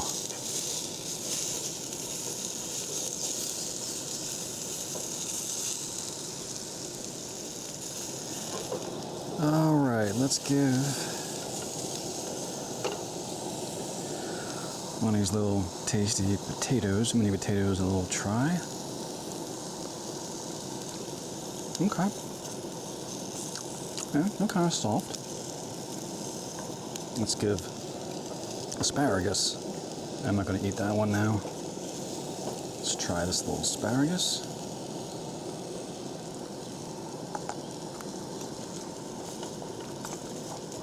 Okay. Yeah. I think that's fine.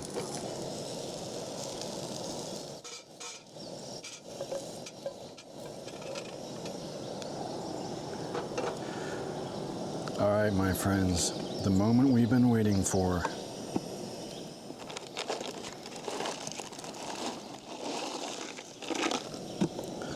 The ribeye steak. It's been in there for, yeah, it's nice and cold. It's been in there since it's been there for a little bit over 24 hours, and it has no odor, and it looks, yeah, it's been in there for over 24 hours, maybe 30 hours. And I had it a big slab of freezer pack sitting kind of over it, so, but not against the surface of the meat, so it wouldn't freezer burn. Kind of turned the packaging around. And then after that kind of melted, or yeah, I bought ice, and I stuck this in ice. But so, time for our ribeye.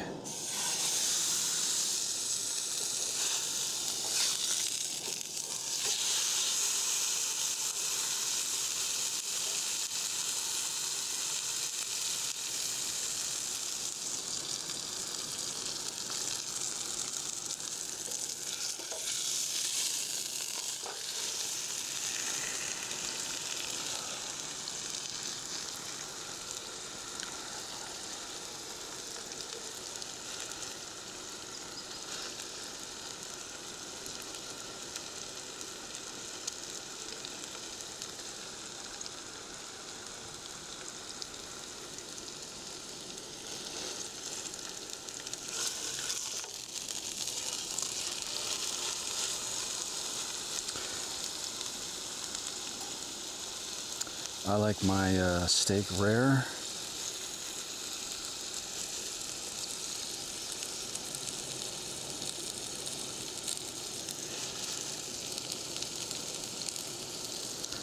Definitely just trying to figure out the right temperature.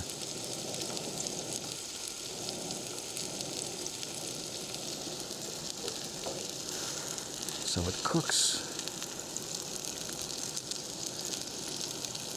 That is thick.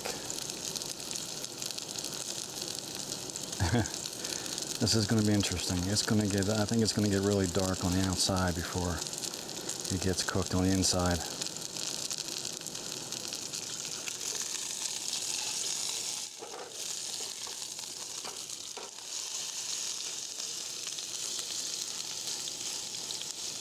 All right, let's cut into that.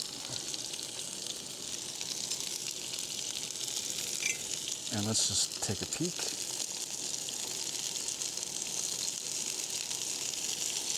That's still raw. Yeah, it's still raw. It's okay.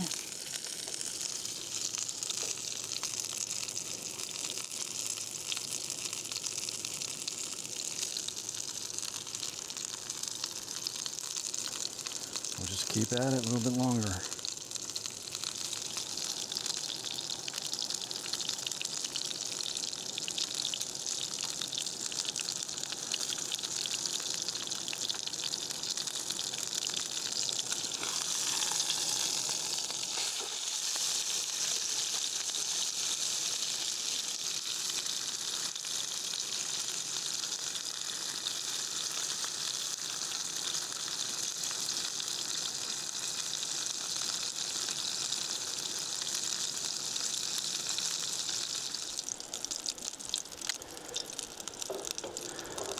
Oops, I forgot to record. I just put it on the plate, so yeah, I cut into it, looks much better. So let me move some of this stuff out of the way and let's chow down. All right, my friend, the moment we've been all waiting for, and I hope that invite you to join me. If you happen to be hungry at this time, feel free to eat whatever it is you like. I'm gonna dive into this and see how it came out. Let me pour some water.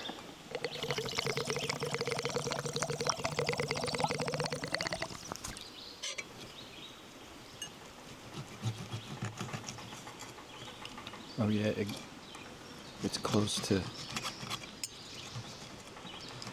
Oh, it's close to well. Just by letting it rest, I think.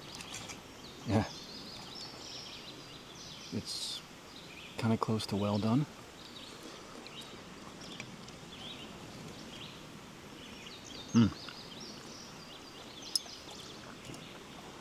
Delicious. Here. You take some. There you go.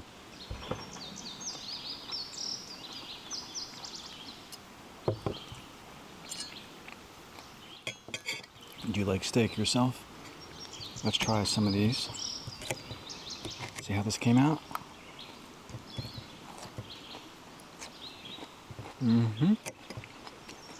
Yeah, not bad.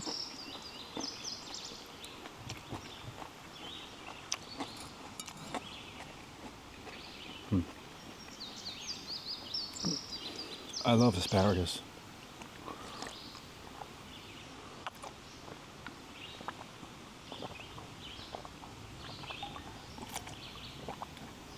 Absolutely thirsty. Whew. I don't know about you, but sometimes when I get involved in an activity that I really love and enjoy, I will go hours without drinking. Sometimes you have to remember to make sure to do that. All right, so I'm just going to enjoy this, and came out good. Should have pulled it off a little sooner. It's getting close to, medium, but yeah. And then after this, we'll go check out that overlook sunset, and then maybe we'll do a campfire tonight when we get back.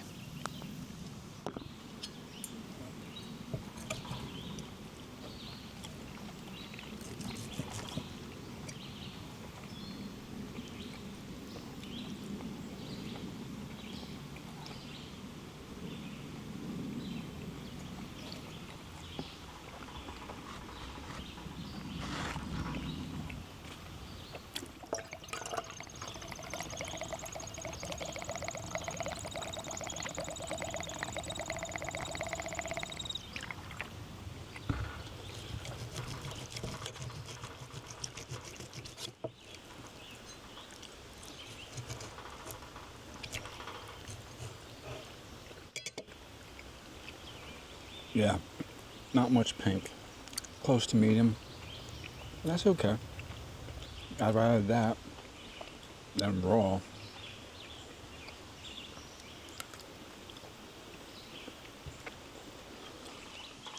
So do you like a good steak?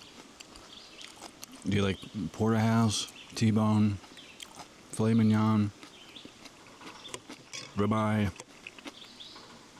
What's the other one?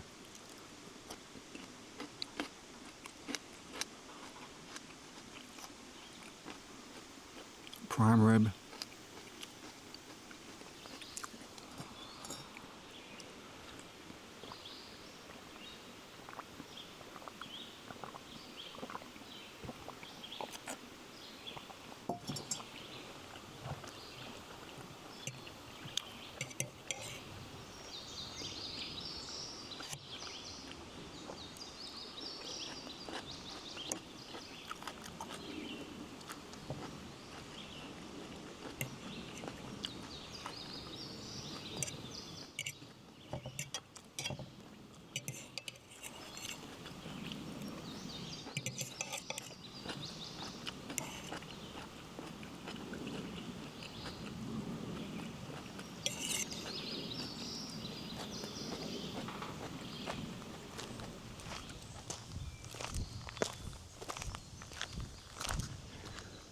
Okay, we are at the final overlook of the for this video. This is the Francis O. Zumbrun overlook. Let's see. He served as Greenridge State Forest Department of Natural Resources. He oversaw continued development of the Greenridge State Forest Trail System in 2005. His efforts were recognized. And yeah, I'm not sure if he is still around. All right, so pretty cool. Okay, this is just another overview of Greenridge State Forest, and that is where we are. And I am camping all the way over here. Site 81. And I was over here, site 27. So, yeah, it takes about like half an hour to go from here down to here, these campsites, and then this overlook. It takes about 40 minutes. You have a main highway you can go 70 on, I-68. But going all the way down here, it takes about an hour because it's all sketchy dirt roads and back roads. So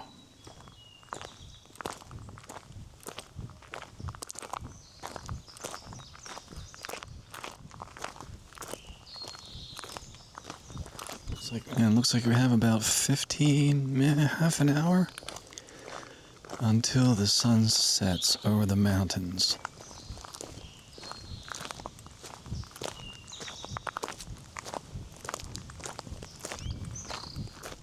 Okay. Don't want the camera to point right into the sun. Okay, you know what? This might actually be the best view, the best overlook. Wow. Okay, so this is cool. It's not that it's like that first overlook near the headquarters. It's not that far of a drop. So I don't feel like there's yeah, but look how I don't have to go back to the car. We have about before that sun drops, maybe half an hour. So, but look, you can just see. Look at all the different mountain ranges you can see. I don't know. This might be the best view of all the places. And you can see, I think I-86 down there, top of the screen in the distance. Can't wait for see the sunset and the color change. No clouds, so kind of a boring sunset in that regard. Not going to get a lot of crazy colors, variation in colors, like a pink sky or anything like that. But hey, I'll take what we can get. All right, so the sun is about to set unfortunately, I could not capture audio right from the scene that you see because a few people did end up showing up and watching the sunset as well. So I just recorded some video and then sped it up. This is not time lapse, it's close to it. And the mountain range that we are looking at, from what I was told, those are the Appalachian Mountains. So that is the sunset that you can see at Zunbrunn Overlook.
All right, my friend and friends, it is dawn, the second day, and as much as I wanted to, after that sunset, start a fire, but I couldn't. This has been, I couldn't get the kindling. There was a whole bunch of twigs. And I couldn't find any good tinder. You know, I got the twigs to burn, but then they went out and the logs didn't catch. So I'm going to leave that little platform. They call it a platform arrangement where you have the crisscrossing logs and you get a better fire. So with summer being here and all the bugs, doing a campfire video is not ideal. So I think I'll wait till winter when the bugs are dead to do a campfire video. So that didn't work out. I have to work on my hone my fire building skills. Okay, anywho. And then I also wanted to film at night the creek, but I needed a light source. But because it's summer, as soon as you turn on, I have a little LED lantern. As soon as you turn on any light source, the bugs, I mean, there was these tiny little leaf hoppers, they're called. They're green. They're like,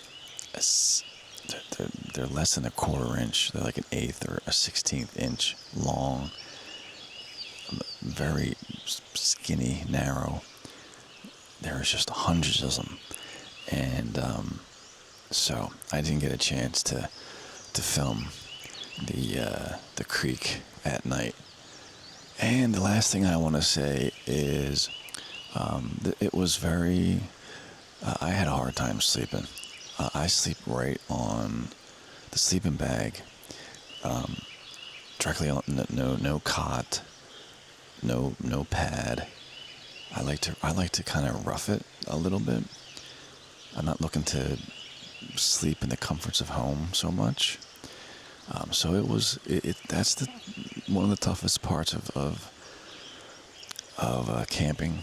I don't sleep straight through, but I think I slept better last night than my first night. But the ground here is a little hard. But I think there's no grass. Some campsites, the ground can be, it depends on the soil. It can be a little softer, but still you're sleeping pretty much on a hard ground. I like it. I have a firm mattress at home, but I like coming out here and roughing it and being a little bit of a masochist, I guess. But yeah, that's all I have is just the tent and a sleeping blanket. It's just really, really simple. I like it. I like it simple. I have a lot of gear. I bring a lot of stuff because obviously it's just me. I don't really know I don't have any survival skills. But thought I wanted to say something else.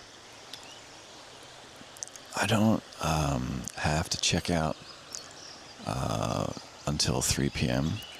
But my most of my cameras are dead. I'm using an Action Cam, the DJI Osmo Action 5. It's similar to the GoPro. So I think I have one more. I have a battery in here now, and I have another battery. But this is my last day, and I was thinking about, doing some fishing, going fishing. But there are a couple ponds, so I'm not really sure if I just want to leave and get home or go check out the ponds.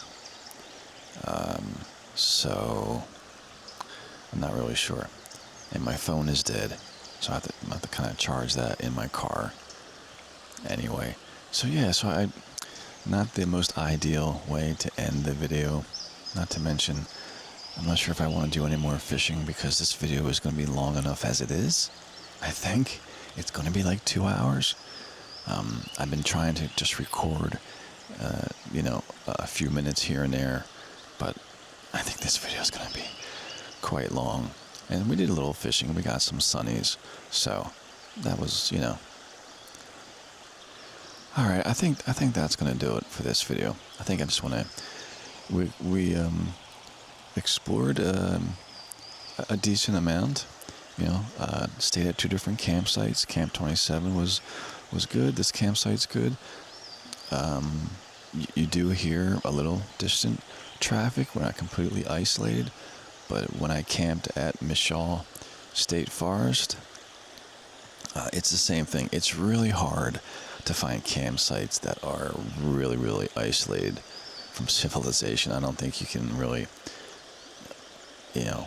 find anything like that anymore. But they are quiet. There's another campsite not far down the road. I mean, less than a quarter mile, and they were quiet. So most folks, unless it's a holiday like July 4th, I think most folks, or even then, I think most folk going camping at isolated, dispersed camping spots, primitive spots like this, are looking for the quiet and the escape, and they're not looking to be rowdy or anything. I think for the most part. No ticks. I am wearing as you can see, this is how I pretty much wear my pants when I'm going anywhere in nature. Tuck them right into the socks. So if I do get any ticks that happen to crawl up onto my shoes or close to my ankles, they won't go up inside my pant legs. They'll climb up the socks onto the pant legs, and then I can basically look to see if there are any ticks periodically, which I haven't had any for a while. All right, my friend. Well, it was great having you. I hope you enjoyed this as much as I have. Whether you enjoy the outdoors or not, I hope you got something out of this. And if you do enjoy the outdoors, I hope you get a chance to check out some places if you can. Until we meet again, I wish you all my best. Stay well, stay safe, and I hope to see you in another video and on another adventure again. Until then, so long, and take care for now.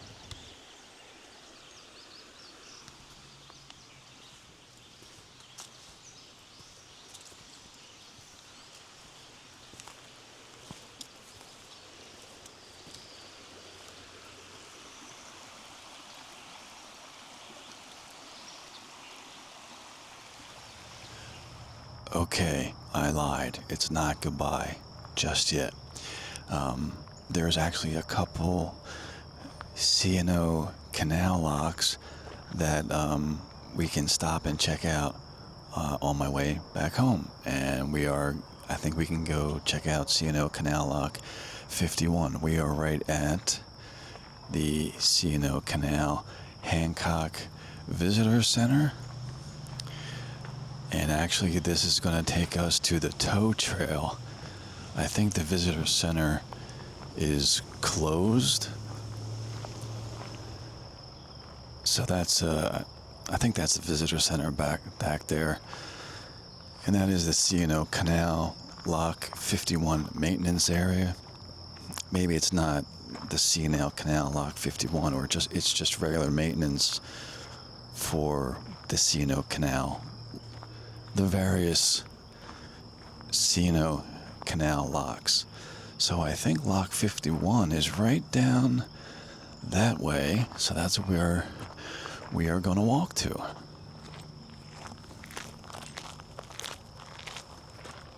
And right along the Potomac.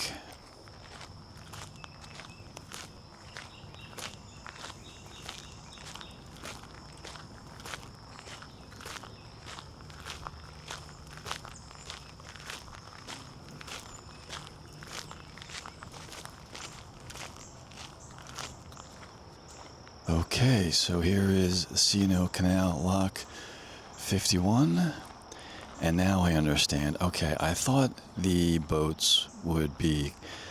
locks were actually on the Potomac, and they're not. The Potomac River is right on the other side of all this brush. So I guess this area used to be filled with water, and this is the C&O Canal. Obviously there's no more water anymore.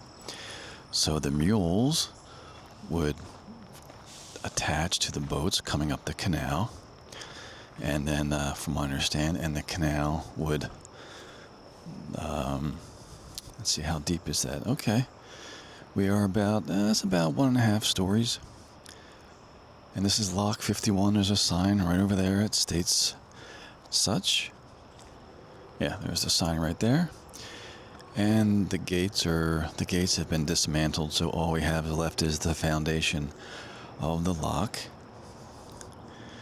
And this might have been the lock house. I believe, what I understand, is 24 hours, 7 days a week. The locks were... Yeah, I don't feel like going down and exploring any of that. It's okay. But this is good enough for me. A family used to live here that would, responsible. So I believe that may have been a canal lock house for the person that in charge. So just to give you an idea,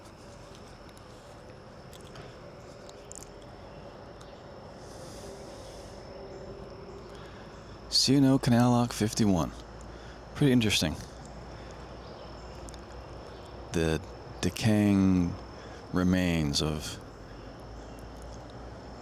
the past. Yeah, the water would flow through. They have to close the gate, open the gate, let the water level rise, let the boat pass through. Pretty cool. Okay, let's go see if we can... This was 51. I think we can... I think we can go and see 50, 49, 48. There's a place called the Four Locks where you can go. You can see 4 locks that are fairly close together.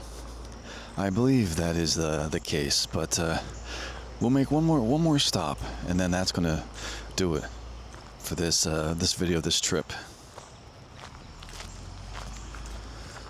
And one other thing, if you're planning to come out here, there's a lot of mosquitoes, so just be warned. All right, so right here is the path that takes us back to the parking area, but I think right down here is another lock. This might be lock 52.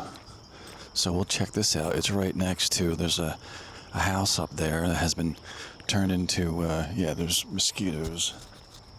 There's just mosquitoes all over. They don't bother me too much. I don't really mind until after they've bitten me, taken my blood. So this looks like another lock.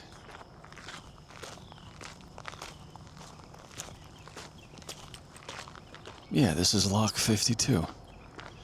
Oh, this one's much longer. Oh, there's actually two. There's lock 52, actually. There's an... mosquitoes are crazy. There's another part over there as well. Okay, so this lock is fairly longer. Lock 52. And there's actually another part on the other side, so maybe this allows two boats to go through. I'm not really sure. Seems, yeah, I don't really, could be. This one goes down a little further. So, pretty interesting. Okay, lock 52.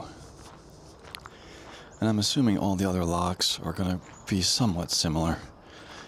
Length, all just variations in length, and whether there's one or two of them, you can see just the other one on the other side. So it looks like this one has two channels for boats in case two boats are coming at the same time.